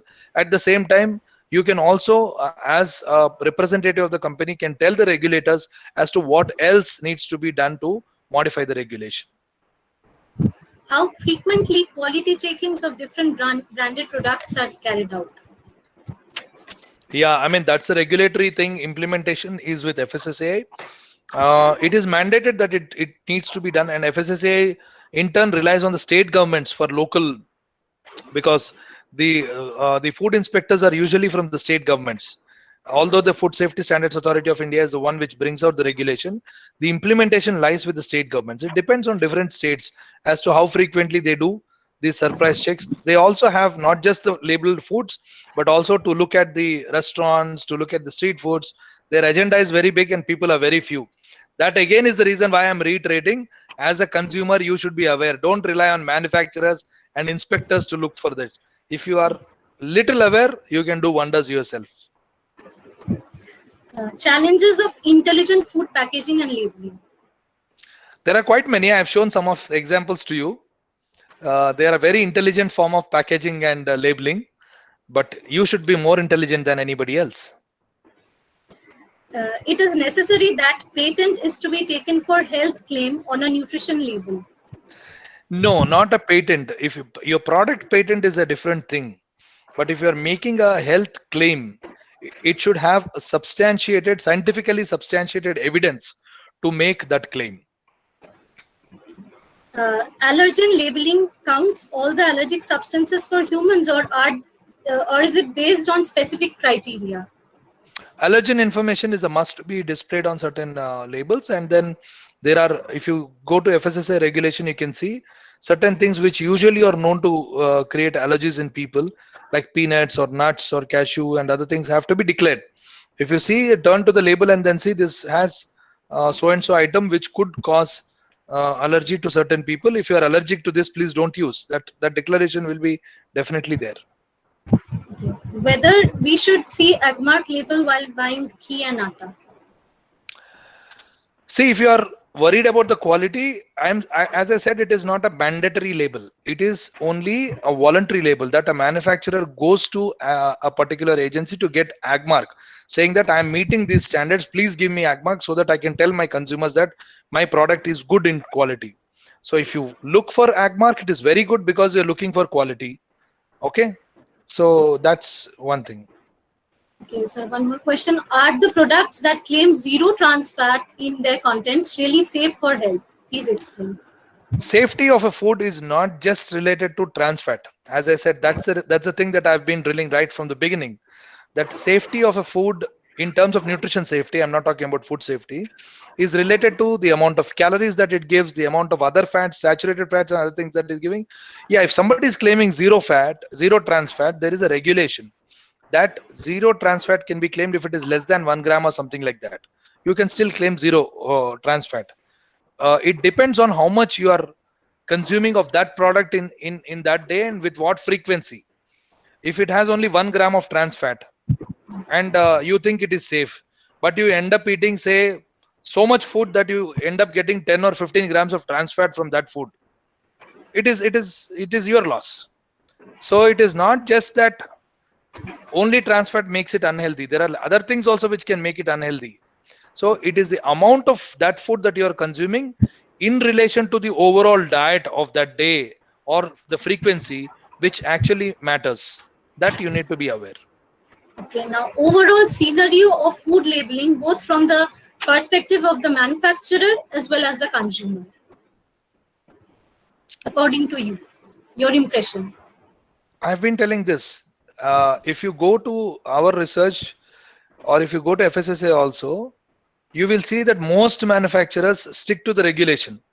Of course, somebody already pointed out, there are intelligent forms of labeling. I showed you some examples also that the manufacturer will resort to, and legally in the framework you cannot easily catch that because he's sticking to all legal norms that are prescribed.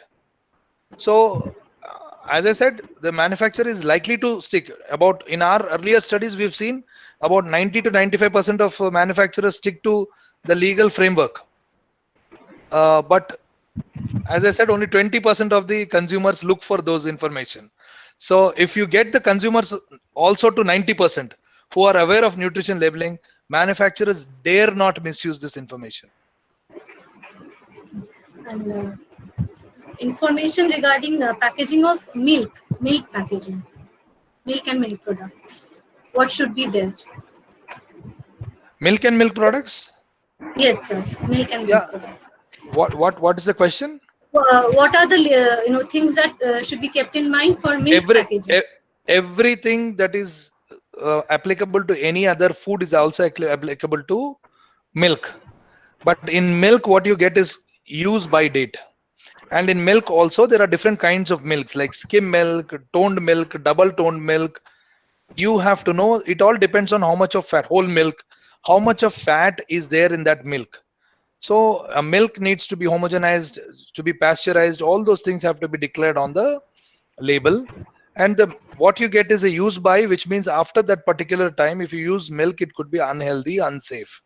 And most importantly, there is also some mandatory fortification that has been brought out by Food Labeling Authority, that Food Safety Standards Authority. You get a symbol called F if you see these days. That talks about fortification. In this mandatory fortification, only certain foods are allowed to be fortified with certain nutrients, which means milk can be fortified with vitamin D. Calcium and vitamin D go together. The milk can be fortified with vitamin D. So you can't fortify, since fortification is allowed, you can't fortify milk with iron. No, that is not allowed. Similarly, A and D are allowed in fats.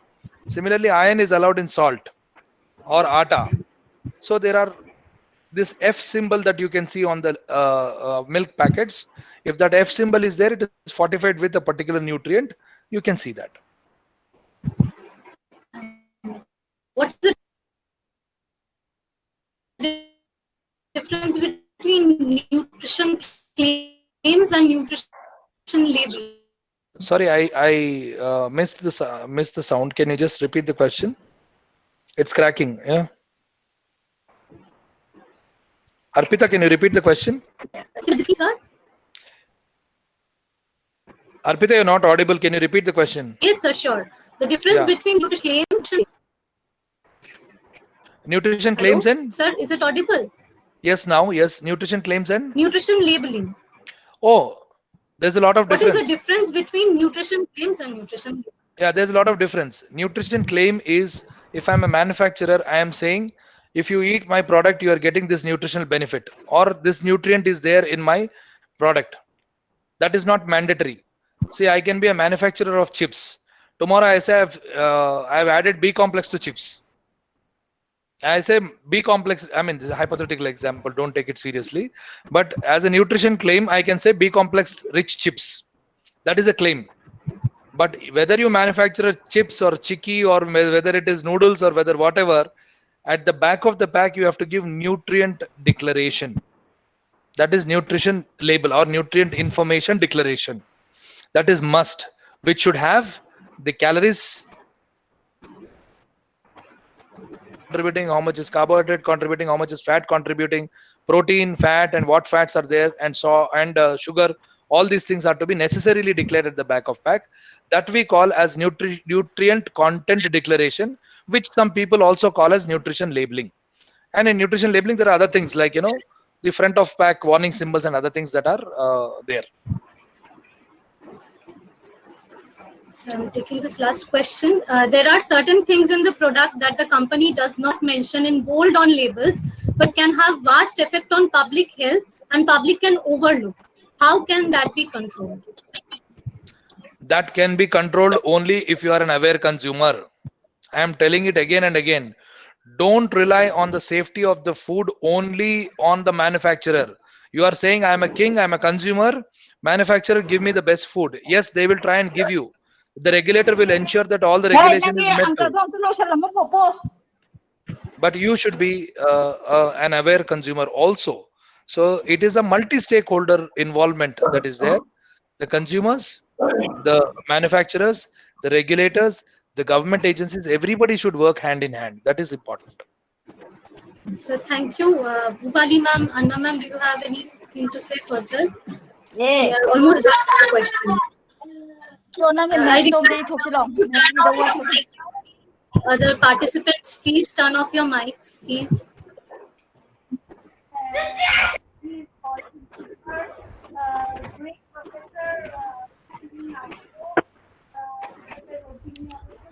Sorry, your audio is not clear. You're not audible, ma'am. You're not audible, ma'am.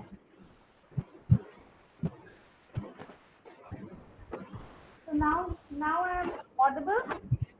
A bit audible, yes.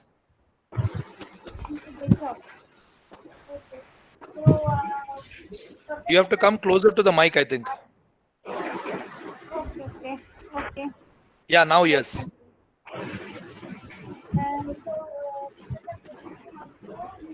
Sorry. Ma'am, it is not audible. Sorry, ma'am. Hello.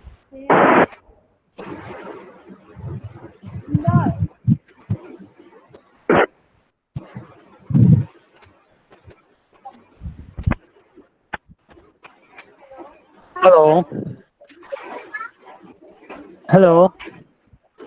Hello, ma'am. Hello, ma'am.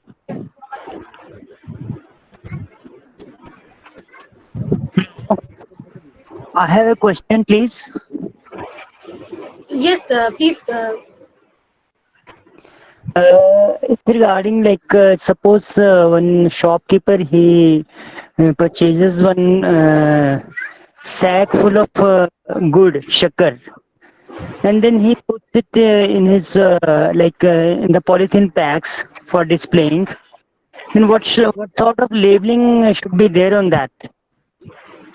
Yeah, I mean, there is not much clarity on that because the manufacturer, it is not a particular manufacturer who's doing it. If the shopkeeper is doing it, it is still considered as a loose product.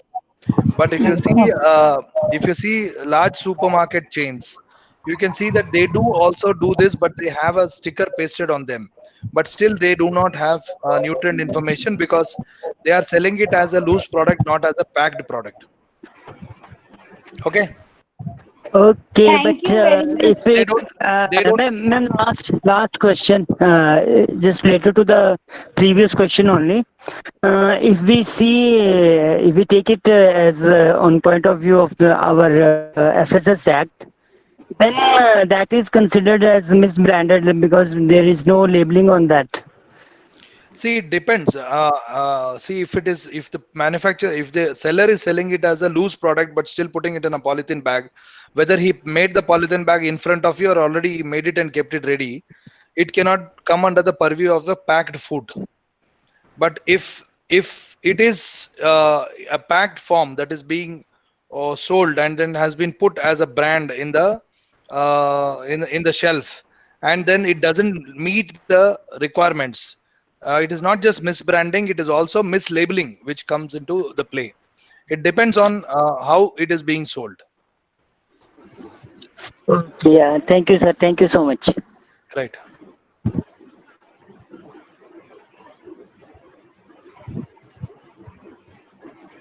Hello, ma'am. Can you hear me? Can you Yes, hear ma'am. me? Yes, ma'am. Yeah. Thank you very much, Professor Subbarao. Now, our next speaker is here already, Professor Rotimi Aluko.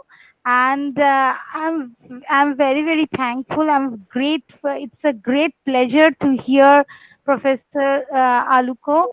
And thank you very much for taking my invitation and giving us the opportunity to hear you in India. We are sitting in our homes and we are hearing you from Canada. Thank you very much. Thank you. Can you hear me? Hello, can you hear me? Yes, sir. Yes, sir. You're audible. So, Okay. I will proceed to our next distinguished speaker, Professor Rotimi Aluko. Professor Aluko is currently working as a professor and associate head in the Department of Food and Human Nutritional Sciences at the University of Manitoba, Canada. Professor Aluko is a certified food scientist conducting a globally recognized research program on the production as well as structural and functional properties of food proteins and protein-derived bioactive peptides, especially for the prevention and management of hypertension and oxidative stress. According to SciWorld, Professor Aluko is the most prolific and most highly cited author worldwide in the area of inhibitory peptides with 255 articles and 2 patents.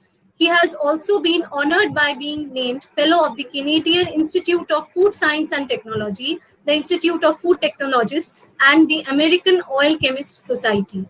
He is currently serving as the editor-in-chief for the Journal of Food Biochemistry and associate editor for current topics in nutraceutical research. In the month of April, Dr. Aluko published a study investigating the antihypertensive effect of dietary hemp protein plus bioactive peptide, and exploring the emerging potential of plant-based protein source. It's a colossal opportunity for us to hear Professor Aluko on the topic entitled Plant Protein and Peptides as Potential Nutritional Tools Against Chronic Kidney Disease and Hypertension. You can type your questions in the chat box.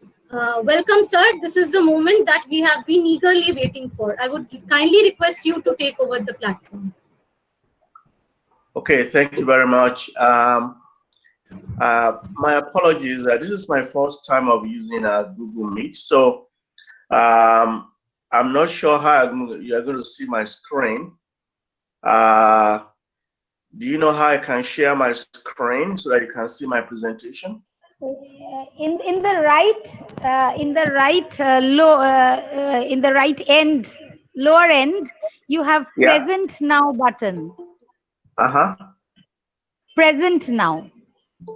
Yes. And so first open the slide and then put this, click this present now. First open the slides. Okay.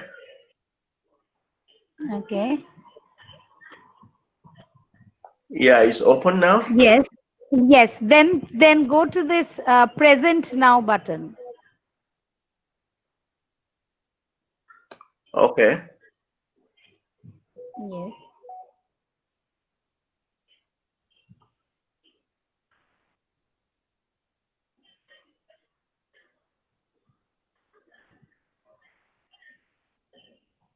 I can just help you, Professor.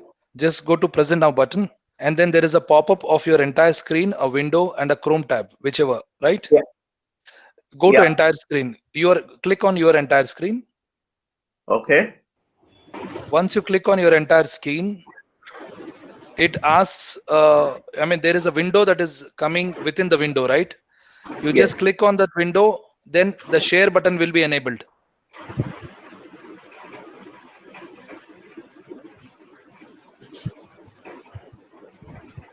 There are two options on the you are there.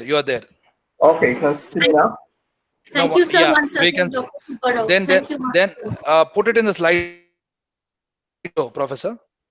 Okay, can you see now? Yes, but unfortunately, you will not be able to see yourself and other audience so well when you're presenting, except your slide. Okay. Yeah. All right, but you can see my slide now. We can see you and also your slide. Okay, that's but great. You can't see us and yourself. All right. Okay. Right. Okay, all the best. So thank you. Yeah, thank you. Okay. Anyway, it's a pleasure to be here this morning. Well, it's morning here in Winnipeg, Canada. It's just about 8:30 in the morning here. And I'm very, very glad to be part of this wonderful audience. And thanks so much for giving me the opportunity to make this presentation. I appreciate the invitation. And I hope that at the end of my presentation, we can better understand the potential role of plant proteins as potential therapeutic tools to fight some of these chronic diseases. So, of course, I'll be present at the end of the presentation to answer your questions. So really, this is the outline of my presentation. I'm going to look at just a brief introduction of food proteins. That is beyond basic nutrition, because we know for a fact that we eat proteins simply because of the fact that we get amino acids, especially essential amino acids, for nutritional purposes. And then I'll look at the demonstrated health benefits of soybean and hemp seed proteins in terms of the ability to protect kidney functions. And then from there, we move to the peptides, which is basically, these are just digested forms of proteins. We break them down into smaller sizes. We call them peptides. And then we look at the blood pressure as well as oxidative stress reduction properties of the hemp seed peptides. And then I'll make some conclusions. Okay? All right. So again, the focus of this presentation basically threefold. The first focus is the renoprotective effects of soybean and hemp seed proteins, so the ability to protect kidney functions. And then from there, we move to the antihypertensive properties of hemp seed protein hydrolysate. And then I'll conclude with looking at the antioxidant properties of the hemp seed protein hydrolysate. So the first part, the role of plant proteins in chronic kidney disease prevention. So again, just a brief introduction to food proteins for those who might not really understand what are food proteins. We know from basic biochemistry, food proteins are long-chain polymers, usually longer than 20 amino acid units. And of course, within the gastrointestinal tract, the proteins can be digested. Okay, so these are for the digestible proteins. Some proteins are not digestible, but for the digestible proteins, they can be broken down in the gastrointestinal tract to release peptides. And these peptides can function to impart physiological effects that benefits proper functioning of various organs. But like I said, you can also have proteins that are indigestible, so they are resistant to enzymatic digestion in the gastrointestinal tract. So we call them resistant proteins. And so these types of resistant proteins will move into the colon, where they are fermented to enhance the growth of a healthy microbiota. But apart from that, resistant proteins can also bind cholesterol, lipids, and toxins to prevent absorption and, of course, enhance expulsion through the fecal matter. So again, food proteins, they serve this sort of dual roles by being digestible and providing bioactive peptides, or by being indigestible and actually helping to remove cholesterol, excessive lipids, and toxins from the gastrointestinal tract. But apart from that, we also have amino acid constituents. Like I said, proteins consist of amino acids. And now these amino acid constituents, of course, they have side chains. These side chains, they can act as metachelators, which means they can bind to meta ions. But apart from that, they can also donate electrons to reduce oxidative stress within the gastrointestinal tract. So from this, you can see that really food proteins, they have multiple functions within the system. And that is why we feel that these types of nutrients could have very, very important use against chronic diseases. And so it was the basis of these, okay, the fact that proteins can release peptides, proteins can, be resistant to digestion and then remove lipids and toxins. And the fact that the amino acid side chains combine meta ions, which of course prevents lipid oxidation. But at the same time, these amino acids can also donate electrons to reduce oxidative stress. So this is just a very, very brief background to food proteins and why they function beyond basic nutrition, beyond just providing amino acid building blocks for our muscles. So I'm going to look at, like I said, soybean and hemp seed proteins as renoprotective agents.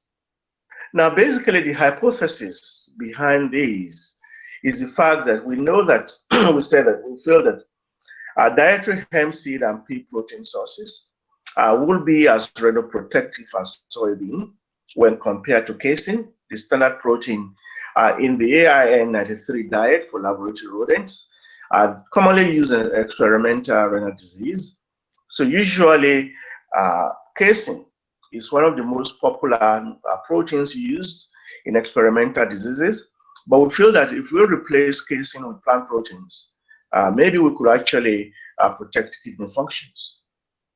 The second hypothesis is that dietary hemp seed and pea protein sources will attenuate hypertension that is associated with chronic kidney disease. Because again, many people actually don't know for a fact that people with chronic kidney disease, the majority of people with chronic kidney disease actually will die from the hypertension before kidney failure. Okay, and that is because hypertension associated with kidney disease is very, very difficult to treat. And therefore, if you can actually treat hypertension that is associated with kidney disease, you can actually prolong the life of people who have chronic kidney disease. So again, using plant proteins to intervene, okay, to reduce hypertension in chronic kidney disease is a very, very novel approach. And of course, for reference purposes, this work was published some time ago in Molecular Nutrition and Food Research. So basically, what is our experimental protocol? On the right-hand side there, you will see, of course, the picture of the rat that we use. This is a genetically modified rat that has some mutations that cause the kidney to develop cysts. So you can see below the rat there is a picture. Hopefully you can see my mouse. It's a picture of a kidney disease, a polycystic kidney disease. You can see that the kidney is infested with various types of cysts of various sizes. Of course, this basically causes malfunctioning of the kidney, and of course, it causes hypertension in the rats. So the animal model is called an SPRD rat. We had 12 of them. So usually, like I said, this type of rats, they have kidney cysts, they have kidney fibrosis, which means dead tissues within the kidney. And the kidney is highly inflamed with lots of cytokines and pro-inflammatory substances. So in terms of our dietary intervention, we use the usual American Institute of Nutrition laboratory rodent diet.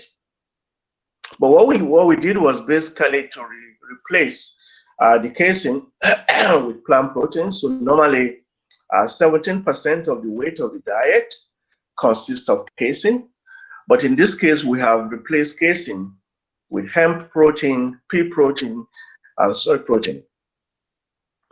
So we have 4 groups. So we have the group that eats the feed with casein, and then the second group, that eats feed with hemp, pea, and soy protein, like that. So 4 rat groups with 12 rats per group. And of course, because animal proteins are well balanced, so casein, for example, is a balanced protein, which means that it contains all the essential amino acids in sufficient quantity. So what we did was to ensure that the results we get is not because of differences in essential amino acids. So what we did was to supplement the plant proteins, okay, with the deficient amino acids, so that all the amino acid content in the 4 diets were the same. So we balanced the amino acid profile of the 4 diets. Our food and water was provided at libitum. The feeding went for 8 weeks. And then we also had a control group. So these are normal rats. The control group consisted of normal rats that had no kidney disease. And so these are the data from the experiment. So again, you can look at the final body weights of the rats. In terms of the final body weight, we can see that actually the plant proteins did very well. The first bar there is the casein. Okay, but you can see that actually hemp seed, for example, hemp seed and soybean actually, allow the rats to grow very, very well. Okay, because one of the problems with the kidney disease also is the fact that the rats they don't eat very well because of the kidney disease, and so they lose weight. But you can see that for the rats that are on the hemp seed and the soybean, they actually put on very good weight, significantly more than the rats that are on the casein diet. And of course, on the right-hand side are the normal rats. Okay, so you can see that the weights of the normal rats are basically equal to the weights of the rats that are on the plant proteins. So again, we can see that the plant proteins, in terms of the body weight, they did very well. They actually are better than casein. So these are the kidney sizes in terms of the various diets. Again, you can see on the right-hand side there is normal rat. So you can usually, the kidney weight in terms of grams per 100 gram body weight, usually less than 1 gram for a normal rat, as you can see on the right-hand side, that the blue bar there. But you can see that all the diseased rats, they had very, very big kidneys. And this is because of the disease, because of the cyst. You have fluid accumulation, you have dead tissues within the kidney. So you can see here that in terms of the kidney size, the casein, okay, as usual, was higher. The kidney weight was higher than hemp and was higher than soybean. Okay, the only difference we found here is that for the pea protein, the intervention with pea protein did not help reduce the kidney weight. Okay, so again, in terms of kidney weight, the pea protein was very poor. In contrast, you can see that the hemp and the soybean actually had significantly reduced kidney sizes compared to the casein diet. Now, fluid content is one of the main problems in kidney disease, in this type of model of kidney disease, because fluid accumulates in the kidney. So we looked at the kidney fluid content, and again, on the right-hand side, you can see the normal kidney fluid content of a normal rat. And you can see that for all these diseased rats, the fluid content is significantly higher than that of the normal rat, which is expected. But again, you can see here that just like the kidney size, the hemp and the soy diet, okay, significantly reduce the amount of fluid in the kidneys compared to the casein and compared to the pea. And again, here we can see that the pea protein really had no benefit. It did not reduce the fluid content. So just like the kidney weight, basically the pea protein was not effective in reducing the amount of fluid within the kidneys. In contrast, again, you can see that the hemp protein and of course the soybean proteins significantly benefited in reducing the fluid content of the kidneys. And the cyst, of course, the model of the disease is called a polycystic kidney disease. So usually, as you saw in the diagram that I presented of the kidney is filled with various types of cysts, okay? And again, normally in normal rats, on the right-hand side, bar there, you can see that the amount of cysts per area of the kidney is usually very, very small. And again, the diseased rats, they have much larger number of, larger number of cysts than the normal rat. And again, interestingly, you can see that the hemp protein and the soy protein significantly reduced the cyst area within the kidneys when compared to the casein diet or the pea protein diet. So again, this is one of the most significant results from this work, because the amount of cysts in the kidneys, okay, usually determine the rate at which the kidney develops failure. So because the kidney cyst is responsible for the volume, the fluid, and the disturbance in terms of the function of the kidney itself. So if you can reduce the number of cysts within the kidneys, you can actually improve the health of the kidneys. And you can see that here, okay, the hemp protein and the soy protein were very effective in reducing the cyst area within the kidneys. Again, the pea protein, unfortunately, was not effective.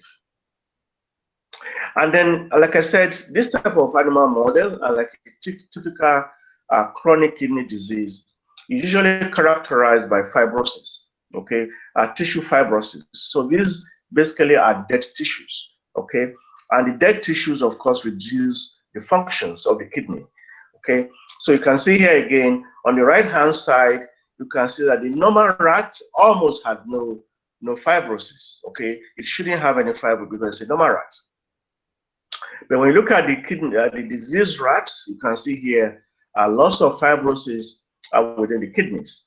And again, very interestingly, okay, you can see the plant proteins, especially hemp and soybean, significantly reduce the amount of fibrosis within the kidneys. All right.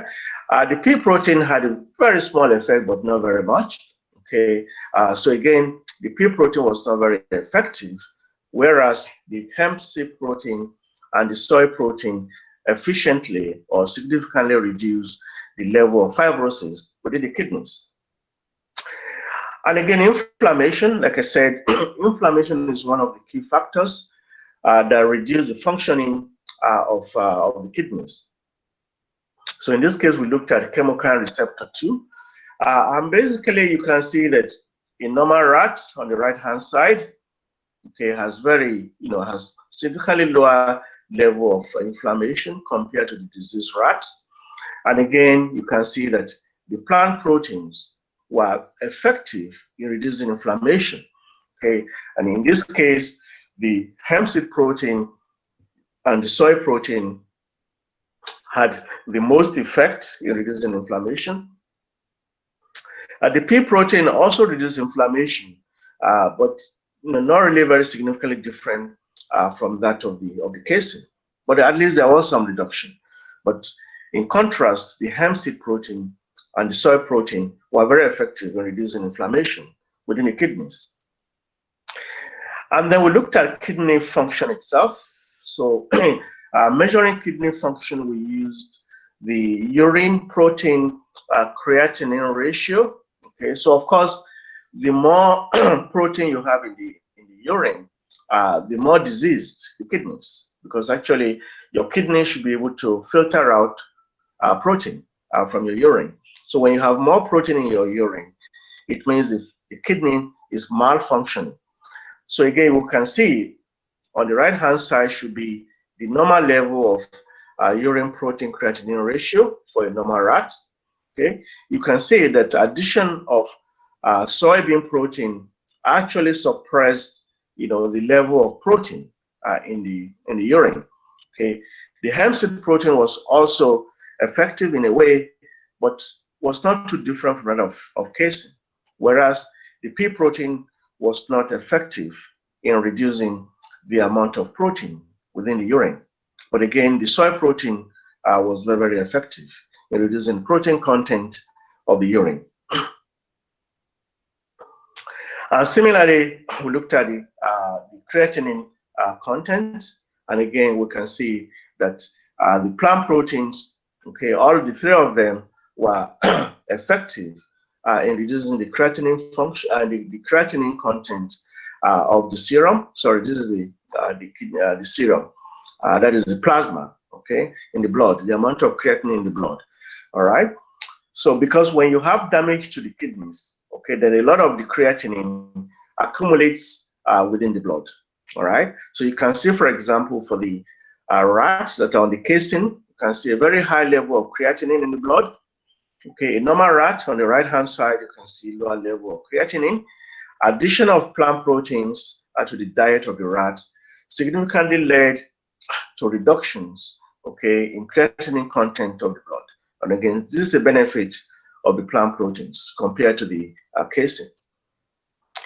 And then we looked at blood pressure.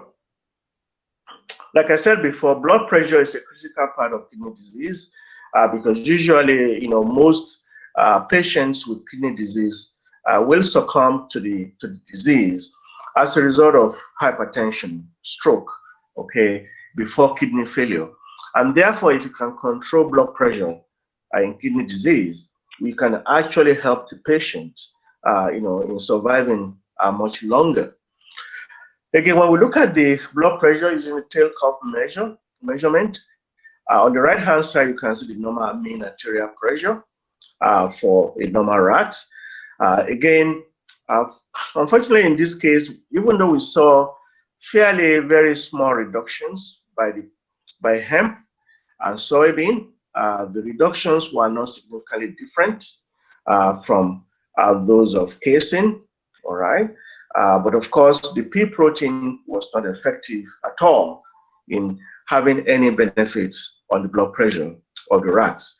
But again, we can still say that, for example, the hemp seed and the soy protein may be beneficial in terms of, providing slight reductions in blood pressure for these types of disease. And then we looked at heart size, because again, when you have a hypertrophy, that is usually associated with kidney disease. In most cases also, the hypertrophy eventually combined with hypertension will kill the patient even before you have kidney failure.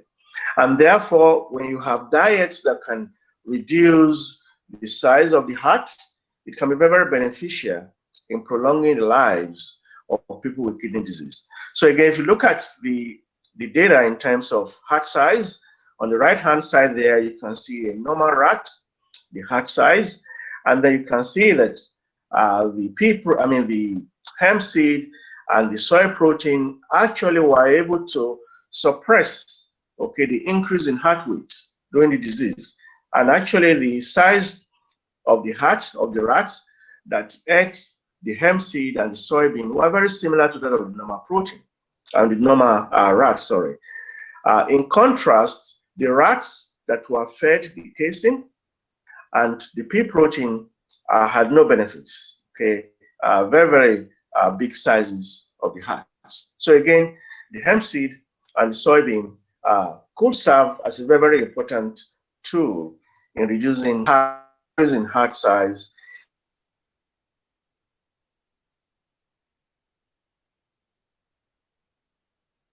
Part of this presentation in terms of the benefits of plant proteins in reducing some of the symptoms associated with chronic kidney disease.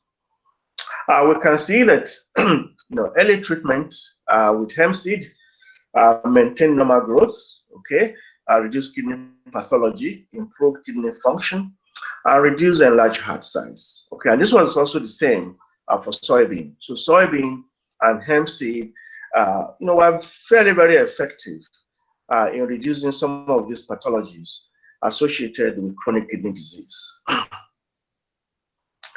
And therefore, we felt that hemp seed protein could be part of an overall dietary approach to slow down kidney disease and associated heart disease. All right. And again, this study is a preventive study. So it was done to prevent the disease from becoming chronic. So we have not done this work like for somebody who already has a full-blown disease, and then we give them this type of diet. So this is a preventive study. I wanted to see whether these plant proteins can prevent, the pathologies associated with chronic kidney disease as the rats are growing.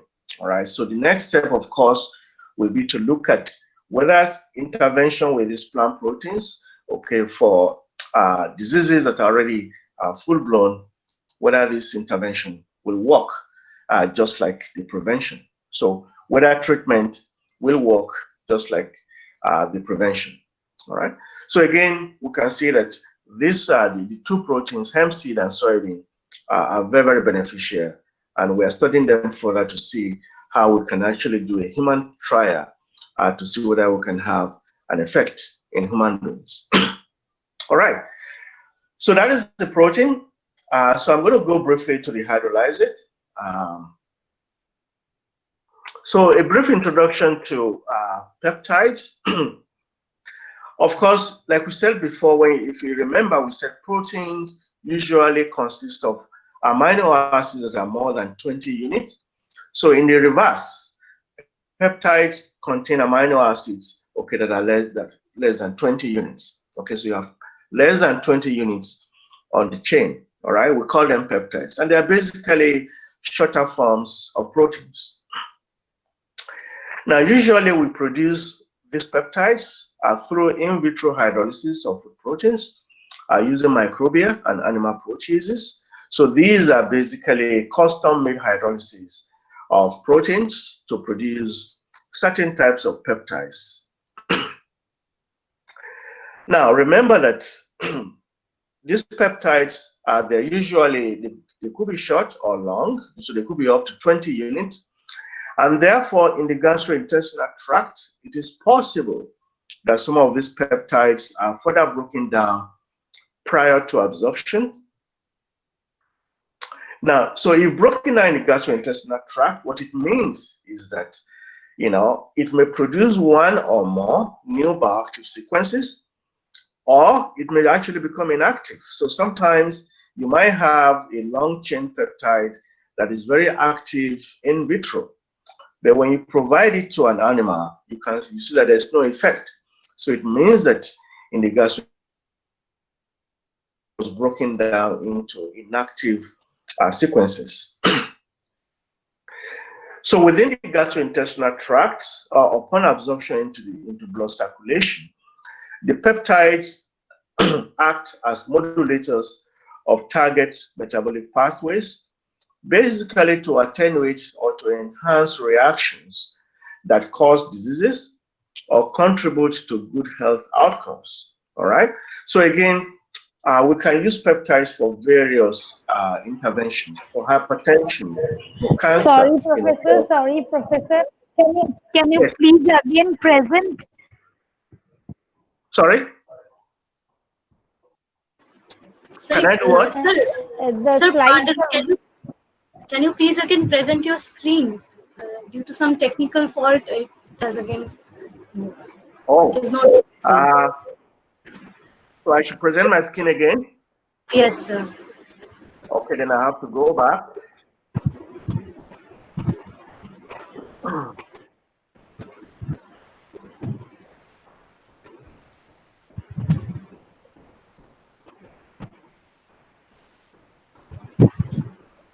Yes, sir.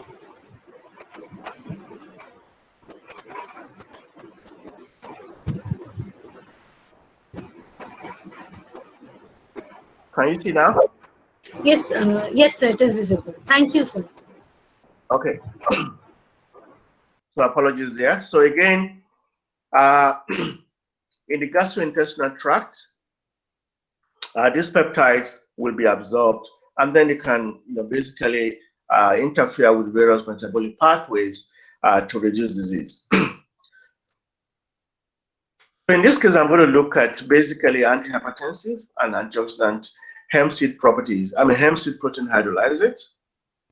So the hypothesis for this work was that one, enzymatic hydrolysis of hemp seed proteins will release peptides that inhibit the in vitro as well as in vivo activities of angiotensin converting enzyme and renin. And these are the two major enzymes that are involved in sustaining human hypertension. And this work was published in European Journal of Nutrition. And then the second hypothesis is that additional health benefits will include reduction of oxidative stress associated with systemic hypertension. Because really, when you have hypertension leads to oxidative stress. And then oxidative stress further exacerbates the hypertension. And therefore, you have this vicious cycle of hypertension increasing oxidative stress and oxidative stress increasing hypertension. And therefore, if you can break this vicious cycle, okay, by either inhibiting the enzyme, okay, or reducing oxidative stress, you can actually reduce hypertension efficiently. This work was published in Nutrients. So the method, very briefly, because of time, I'm not going to dwell too much on the method, but we can discuss the methods after my presentation. We used a simulated gastrointestinal tract digestion. So that is pepsin digestion followed by pancreatine to hydrolyze the hemp seed.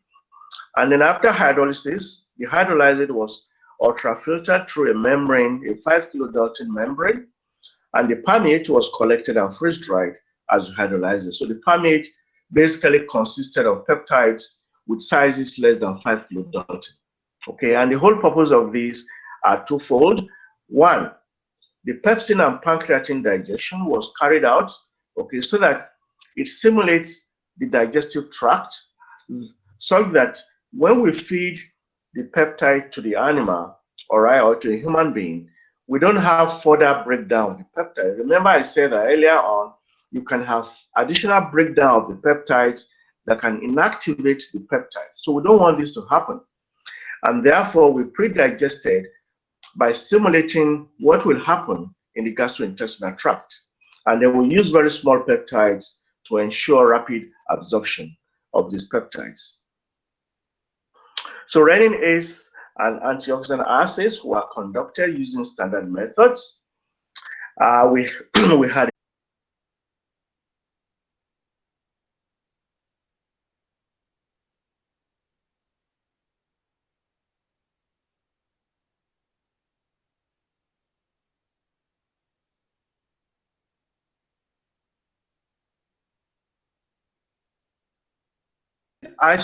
the protein that was not hydrolyzed, okay, because we wanted to compare, okay, the effect of hydrolysis with a normal protein. So maybe we don't need hydrolysis after all, okay, maybe you just feed the hemp seed protein like we did for the kidney disease, all right. So this is why we did this type of study, to compare the hydrolyzed with the unhydrolyzed protein. So like I said, we were fed for 4 to 8 weeks, blood pressure measurements every week, and then rats were sacrificed to collect blood. So in terms of in vitro data, because we wanted to be sure that before we do the animal test, that the peptides can actually inhibit the activities of these enzymes. So you can see percentage inhibition of the two enzymes. Renin and ACE were inhibited by the enzyme and by the hydrolyzed. ACE inhibition was more than that of renin, but again, this is in vitro. We also tested the antioxidant properties in vitro using DPPH scavenging.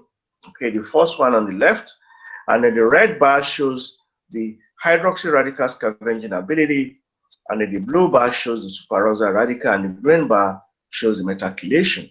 Okay, the hydrolyzed was very effective as an antioxidant, of course, except for the superoxide radical scavenging. The superoxide radical scavenging was very, very low, but the other parameters were very, very high in terms of antioxidant properties.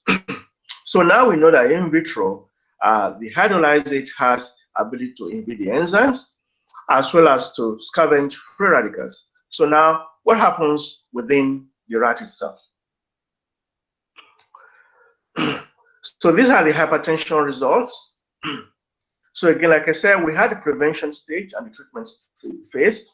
So in the prevention phase, all right, so again, you can see here, the black bar line, okay, simply shows the casein fed rats. So you can see, usually within the first 3 weeks, okay, there was usually not much of a difference between the blood pressure of the rats. But after 3 weeks, we had increases in blood pressure for the casein groups.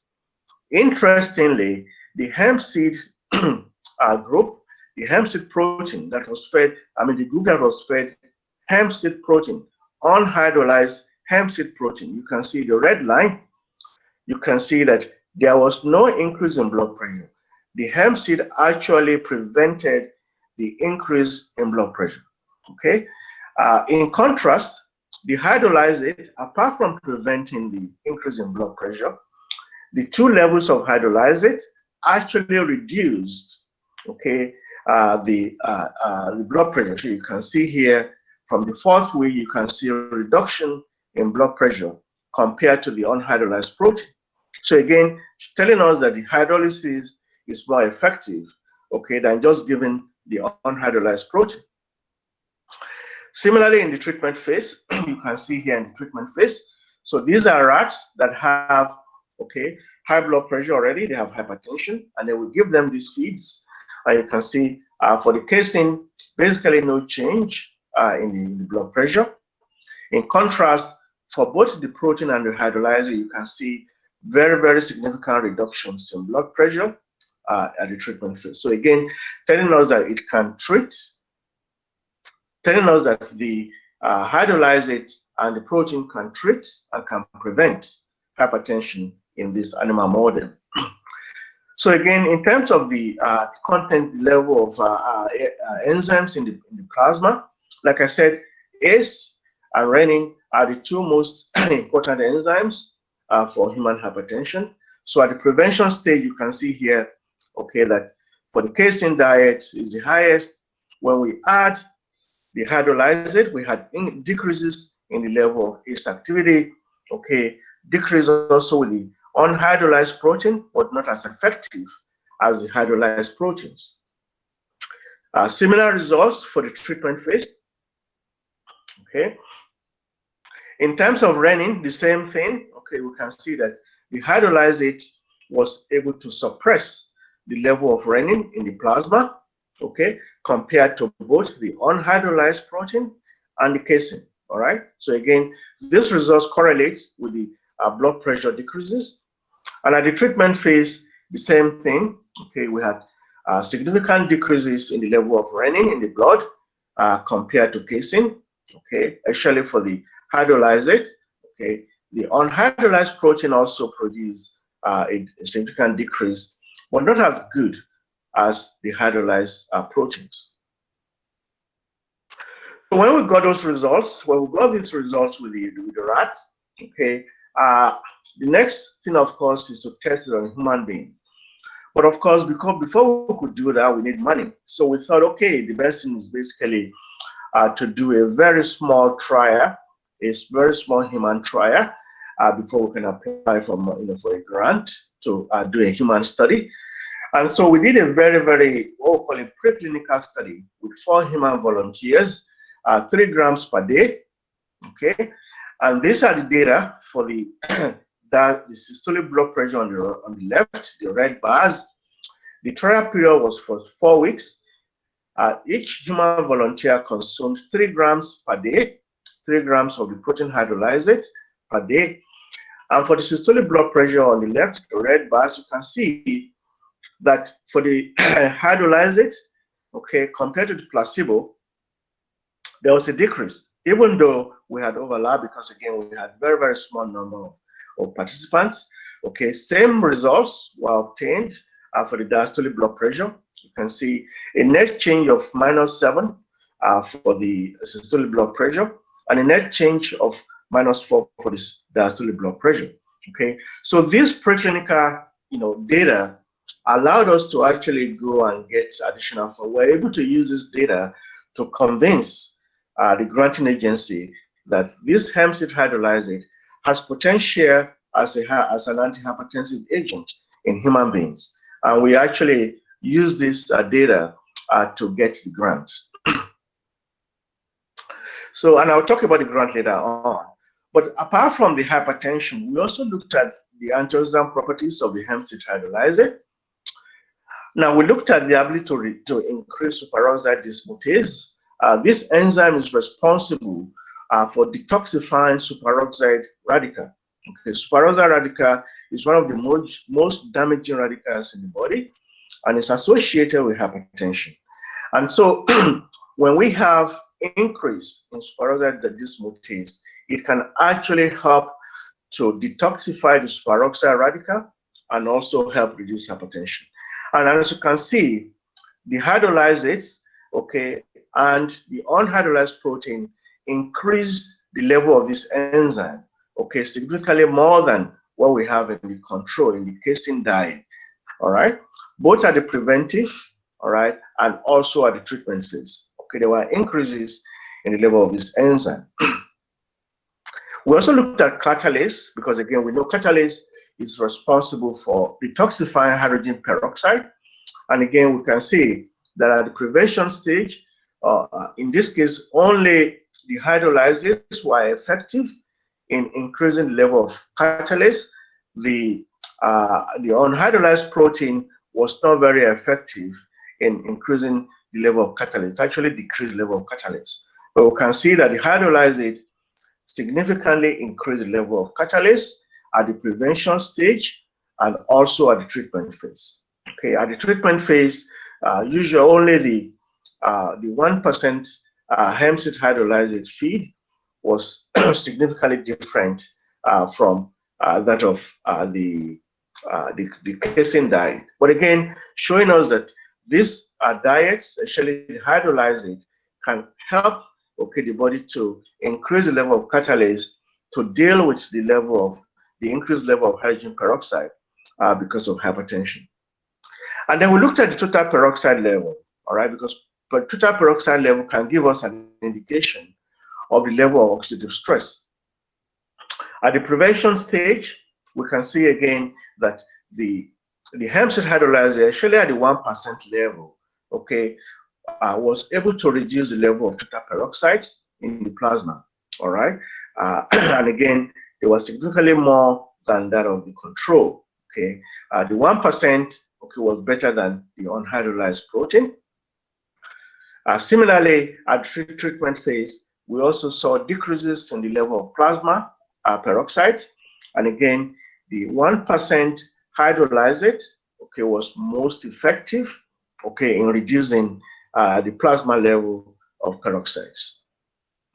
We looked at the total antioxidant capacity of the blood. At the prevention stage, really, we didn't see any significant difference, but you can see that there was a slight increase in the total antioxidant capacity for the 1% hemp seed hydrolyzate. Slight increase there, though not significant. Same thing at the treatment phase. We can see there were no differences. But one thing I wanted to note in this data is the fact that if you compare the two graphs, you can see that the treatment phase, these are for rats that are highly hypertensive, they are old. You can see that the total antioxidant capacity of these rats, very, very small, compared to the young rats on the left, all right? And this tells us, this is something that is well known, as we grow older, our ability to combat oxidative stress decreases. This is the effect of aging.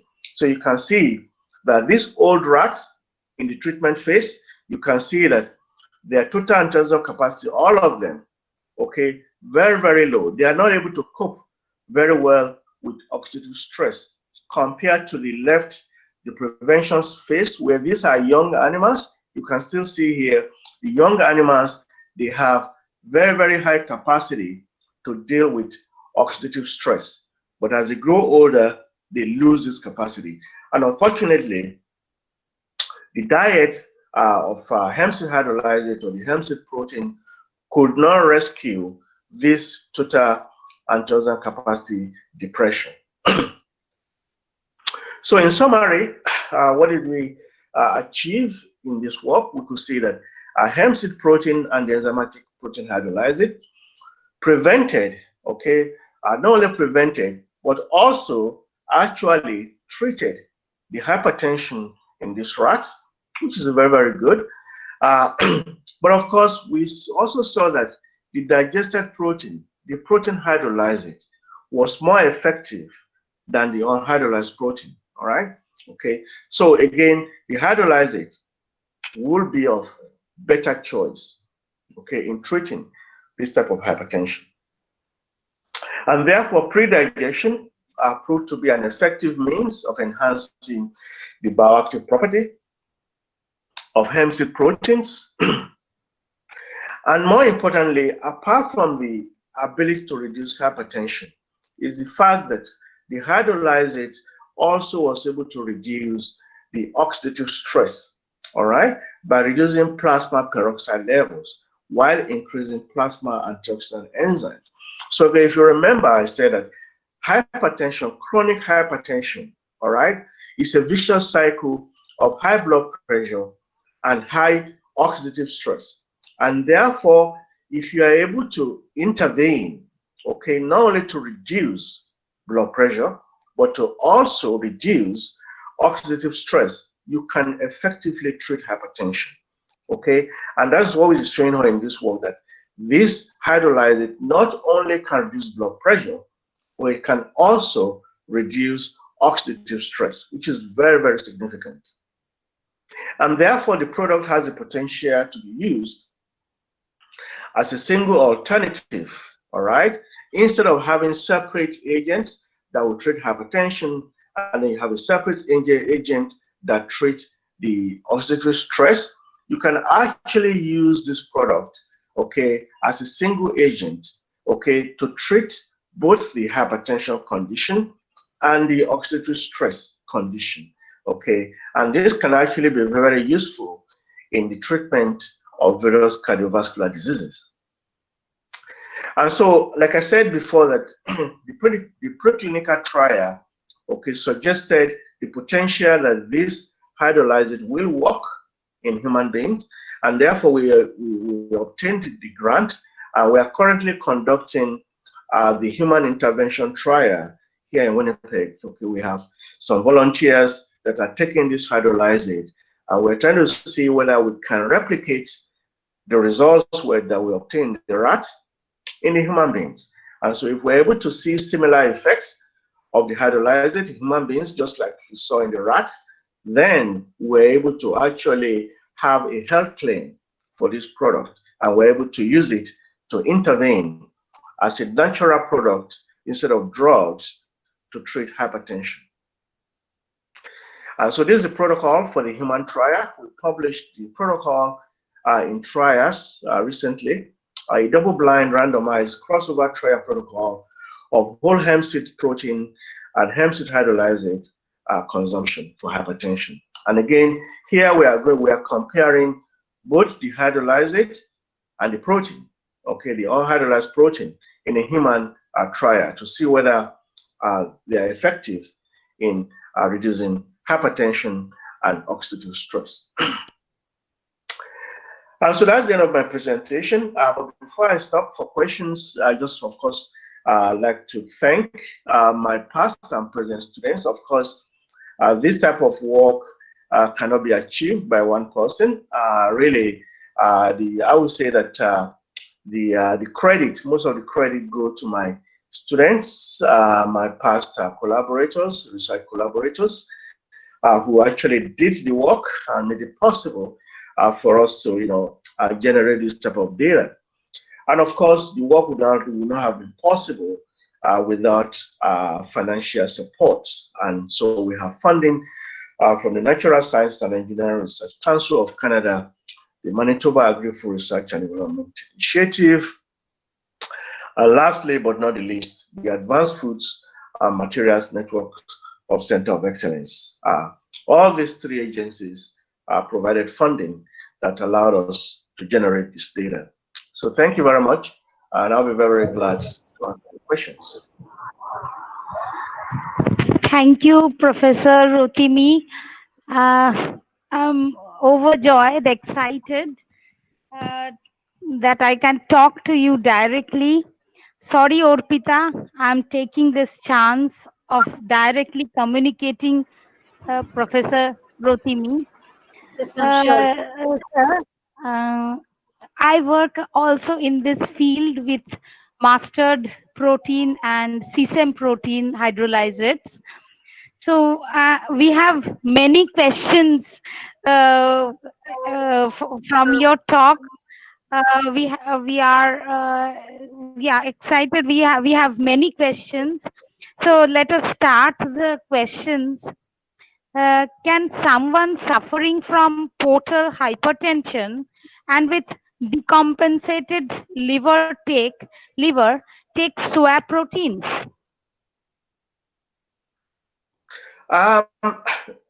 Definitely. I mean, we did not we don't look at liver functions, but soy protein, we know soy protein are easily digested. They produce peptides after digestion that are very, very bioactive. So I do not see any reason why somebody that has if somebody has a liver problem, they should be able to take soy protein as a form of intervention to reduce blood pressure. Now the other question from one of my colleague, can we use soy protein in nephrosis? Sorry, can you repeat the question? Can we use soy protein in nephrosis? In what? In nephrosis, nephron disease from nephron. Nephron disease. Yeah, Yes. Again, I think so because is nephron disease is very similar to what you have in polycystic kidney disease. You have basically a malfunctioning of kidney or of kidney functions. Of course, we haven't done, we have not used it directly against nephron disease. But I assume that it is possible.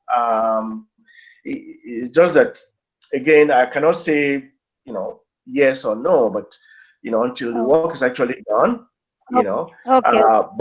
But in this case, we're very happy that it was able to treat the polycystic kidney disease.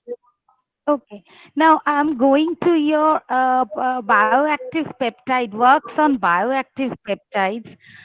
How does the length of short peptides, actually these hemcid proteins that you have produced by hydrolysates, in the hydrolysates, they have bioactive peptides. You haven't mentioned that, but the results are due to these bioactive peptides, I think. Is it right? Yeah, definitely. Actually, because of timing, I mean, I can't. If I'm going to present all the data here, I'll be here for 2 hours. Yes. I have read your recent publication, one of recent publication, where you have studied 148 peptides from these plant proteins, and you have shown how they can bind with ACE receptors. Now the question is, how does the length of the short peptides affects its binding vis-a-vis its inhibitory role against ACE if their binding affinity to the enzyme is same? From bioactive study, bioinformatics studies. Yeah, very interesting question. We actually did a study which was published in Journal of Agri-Food Chemistry, and also we published another one in PLOS ONE, where we actually did in bioinformatics, looking at the interaction between peptides and ACE as well as renin. And believe it or not, what we found out was that the chain length had no effect on the binding affinity. So it doesn't mean that if the peptide is shorter, it will be more effective in binding to the enzyme. No, we found out that what mattered most was actually the type of amino acid present in the peptide, not the length of the peptide. So it is the type of amino acids that are present on the peptide that matter most, because those amino acids, they have certain side groups that can be used to form electrostatic or hydrophobic interaction with the protein, okay, the enzyme protein, all right? So again, it is not the length doesn't really matter. It is the type of amino acids present that are very, very important. Yes, I also read your that publication, that is aromatic amino acids and hydrophobic amino acids. They are more effective in binding. So can we think of these short peptides ranging up to 1.5 kilodalton be absorbed in GI tract? Yes, we actually did we did a study recently looking at some peptides, and we know that peptides can be absorbed because there are peptide transporters in the gastrointestinal tract, and therefore, depending on the type of peptide, peptides of various lengths can actually be absorbed into the gastrointestinal tract. All right. So yeah, definitely can be absorbed. And like I said, we did a recent study published in Journal of Chemistry, where we actually detected some peptides within the plasma of rats after feeding them. And those peptides were detected up to 2 hours within the blood of the rats. Okay, and so yeah, definitely the peptides can be absorbed because of the presence of peptide transporters, okay, within the gastrointestinal tract. Yes. In your study, you have shown that 1% hemp protein, you have used 19% casein and 1% hemp protein or soya protein. So in that 1% hemp protein, have you measured how much amount of those short peptides are present, the composition of the peptides? Is it important? Is it important? Because you have shown the results, that is, it is reducing the hypertension, that is through ACE inhibitors or through renin. So so how much amount of those bioactive peptides or single peptides are responsible? What is the composition? Have you done that? Yes, yes, yeah. We actually, again, like I said, because of timing, I will present to you details of the peptide identification. We actually identified 5 main peptides from the hemp-seed hydrolysate, that are responsible for the antihypertensive effect of the hemp-seed hydrolysate. There were 2 pentapeptides, I believe, 2 tetrapeptides, and I think one tripeptide. Yeah. So what we found out was that actually the pentapeptide were the most effective in terms of reducing blood pressure. Yeah, yeah. So we know the sequences of the peptides. Yeah. Okay. Someone asked, are the diseased rats hypertensive? Oh yes, yes. The disease, they have hypertension. Yeah, they have hypertension. In a diabetic patient affected by kidney disease accompanied by macroalbuminuria, does soya protein prove to be the right type of diet? Yeah, I mean, again, yeah, that's a different model of disease, right? In terms of diabetes, we haven't done any experiment using a diabetes model, for rats. So really, I can't give you, a definitive answer. But again, I mean, these are areas that need to be explored. There's so much opportunity that I think it will work. You never know. Yeah, but we haven't done. Yes. We have not done that. Yes. Yeah. Okay. Sir, your publications has almost covered up almost all edible products. Some regular edible items have been proved to be significantly better than some conventional drugs. On that note, what is your take on requirement of drugs rather than such nutraceutical-rich diet-based therapy? It's an overview. How you see? Yeah, very good question. I mean, I think everything has to do with regulation and government regulations. We all develop as civilization developed, depending on drugs to treat diseases or to prevent diseases, and therefore it's going to take some time to change, that sort of belief around. In terms of intervention with natural foods rather than drugs. So I think it has to do with government, and so we are doing our part as scientists by providing the data to show that some of these foods can be very effective, in intervention, against various diseases. All right. Now it is left to government agencies and policymakers, to say, maybe we can actually use this information and allow the public, to have better access to these types of food products, actually in disease conditions. So, as scientists, we are doing our part, but again, governments, they have to just do their own part. Yeah, we cannot make policies as scientists. Okay. What are the delivery systems that can be used for targeted delivery of these bioactive peptides? Well, I mean, for the work we have done, we noticed that there was no need for any delivery system. You simply provide the hydrolyzed or the protein to the rats, orally. They eat it as part of the food. All right.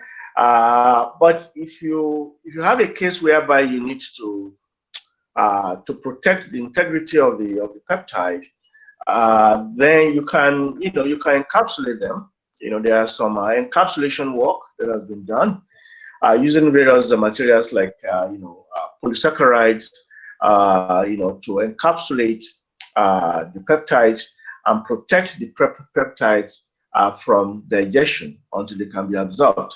Encapsulation will be usually the most effective way to deliver the peptides, but that is if the peptides are susceptible to hydrolysis in the gastrointestinal tract. But like I said, for the work we have done, we did not need to protect the peptides. Okay. Do bioactive peptides act as protein mimitope or blocking peptides, targeting extracellular targets and cellular receptors associated with different kidney disorders? Which type of key regulators they interact with related to kidney disorders? Yeah, it's everything. It's peptides, actually the small molecule peptides like 3, 4, 5, 6 amino acids can act in several ways. One, they can interact directly with the enzymes like we have seen here, all right, or they can interact with receptors, and actually block our receptors. Okay. For example, we know that there are some publications that have shown that some peptides can actually block LDL receptors on the surface of cells, and therefore they attach to the LDL receptors on the cell surface. And by blocking the LDL receptors, the cell cannot take up cholesterol or LDL or lipids, and in that way, it actually helps the cell to get rid of excess lipids. All right. So usually they can also block receptors. All right. And one of the works we did, initially showed potential of peptides to actually block a lot of receptors. Okay, thank you. Another question: is it possible to choose intravenous or intraperitoneal route of administration? If yes, is there any advantage or disadvantage? Well, definitely you can do intraperitoneal injection of peptides. The advantage, intraperitoneal injection, the advantage of that is that you're going to have very quick effect, because it goes directly into the blood. All right. But the reason why we don't do that is because we are marketing peptides as as natural products, not as medicine. All right. So something you can eat, or as a functional food. All right. But definitely, you can inject the peptides. All right. And when you do that, the advantage of that, like I said, is that actually, because it goes directly into the blood, or into the muscles, all right, you don't need absorption, and so the effect is very fast. Yeah, so definitely there's nothing wrong in doing a intraperitoneal injection. You can do that, but once you start doing that, you are moving into medicine and not food. Okay, how renin-angiotensin system acquired the potent ability to regulate sodium plasma concentration all around the body and maintain the body's homeostasis? So it's a totally a physiology question. Yeah, well, I'll try. I'm not a physiologist, but I know that, like we said, renin is the top enzyme that starts the whole reaction that leads to blood pressure, regulation.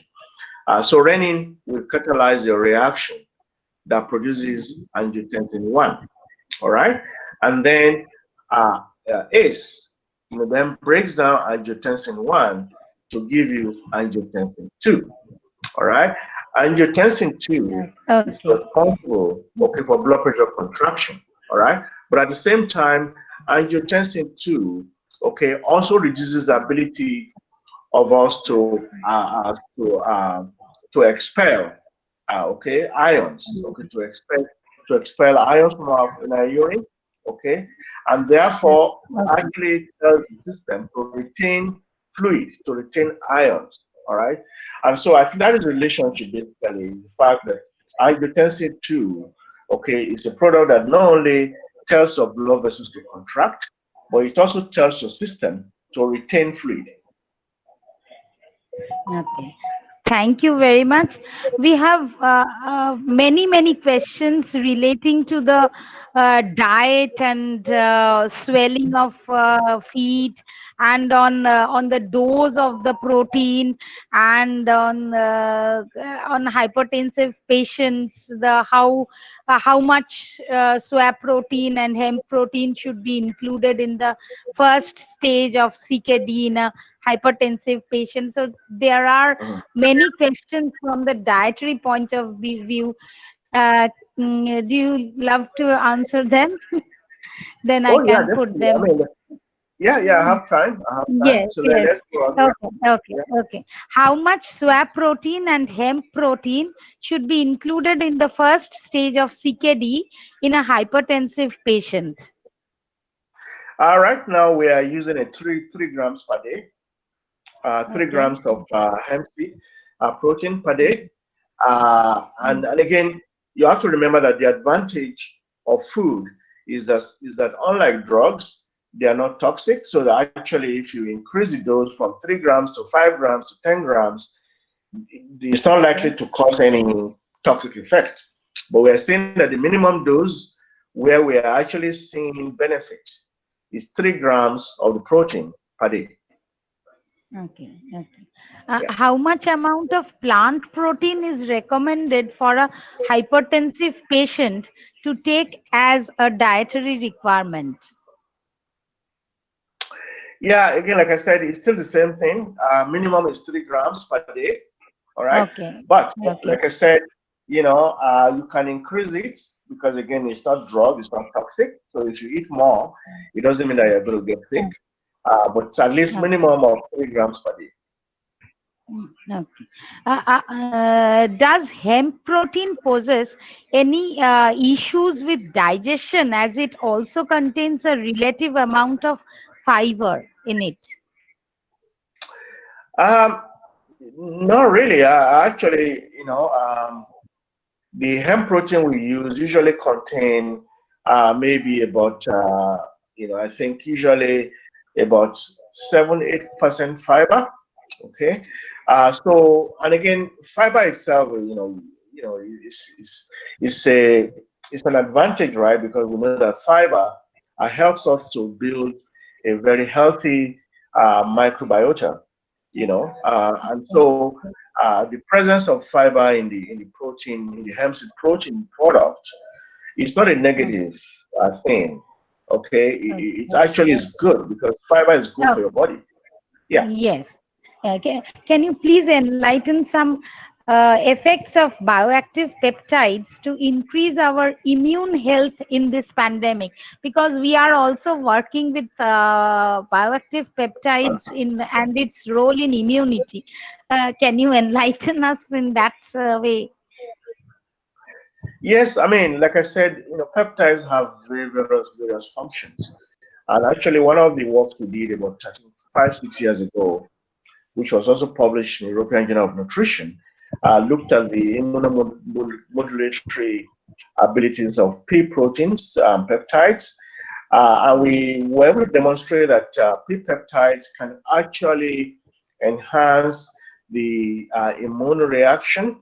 It can actually allow us to build, very high levels of anti-inflammatory cytokines. And I think there are several publications that have shown that peptides are very, very good immune modulators. And so, yeah, definitely, peptides can also serve a very, very important role as positive immune modulators to actually allow a person to build a very, very strong immune system. But again, most of these works, unfortunately, have been done mostly using animal models. There are very, very few works that have looked at the effect of these peptides in the human system. So we are not sure whether the results we see in the animal model of very good immune response, will translate to the same thing in a human being. So we have to be very careful of that. Thank you very much. I will hand over the mic to Dr. Anna Lakshmi. Please thank Professor Rotimi and end the session. Anna Lakshmi. Hello. Anna Lakshmi. Hello. Anna Lakshmi, are you here? Hello. Can you hear me? Hello. Yes, Hello. yes. Can you hear me?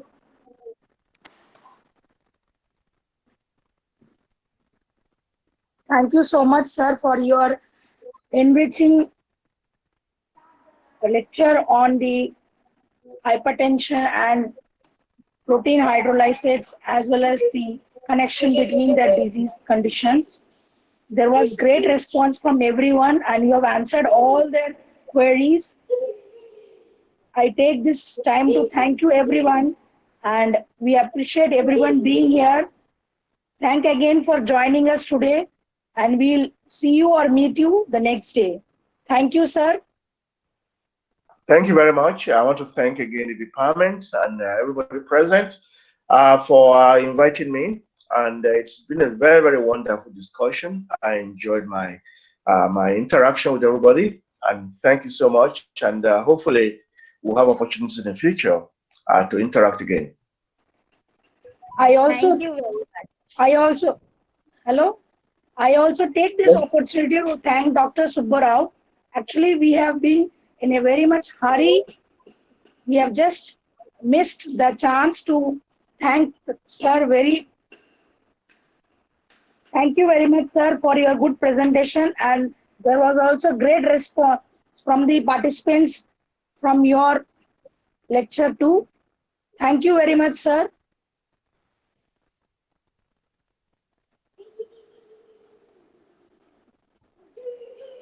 So we have come to the end of this today's webinar. I thank everyone for being there, and you can all join us for the next day tomorrow at 5. Thank you. Thank you. Bye-bye. Bye-bye.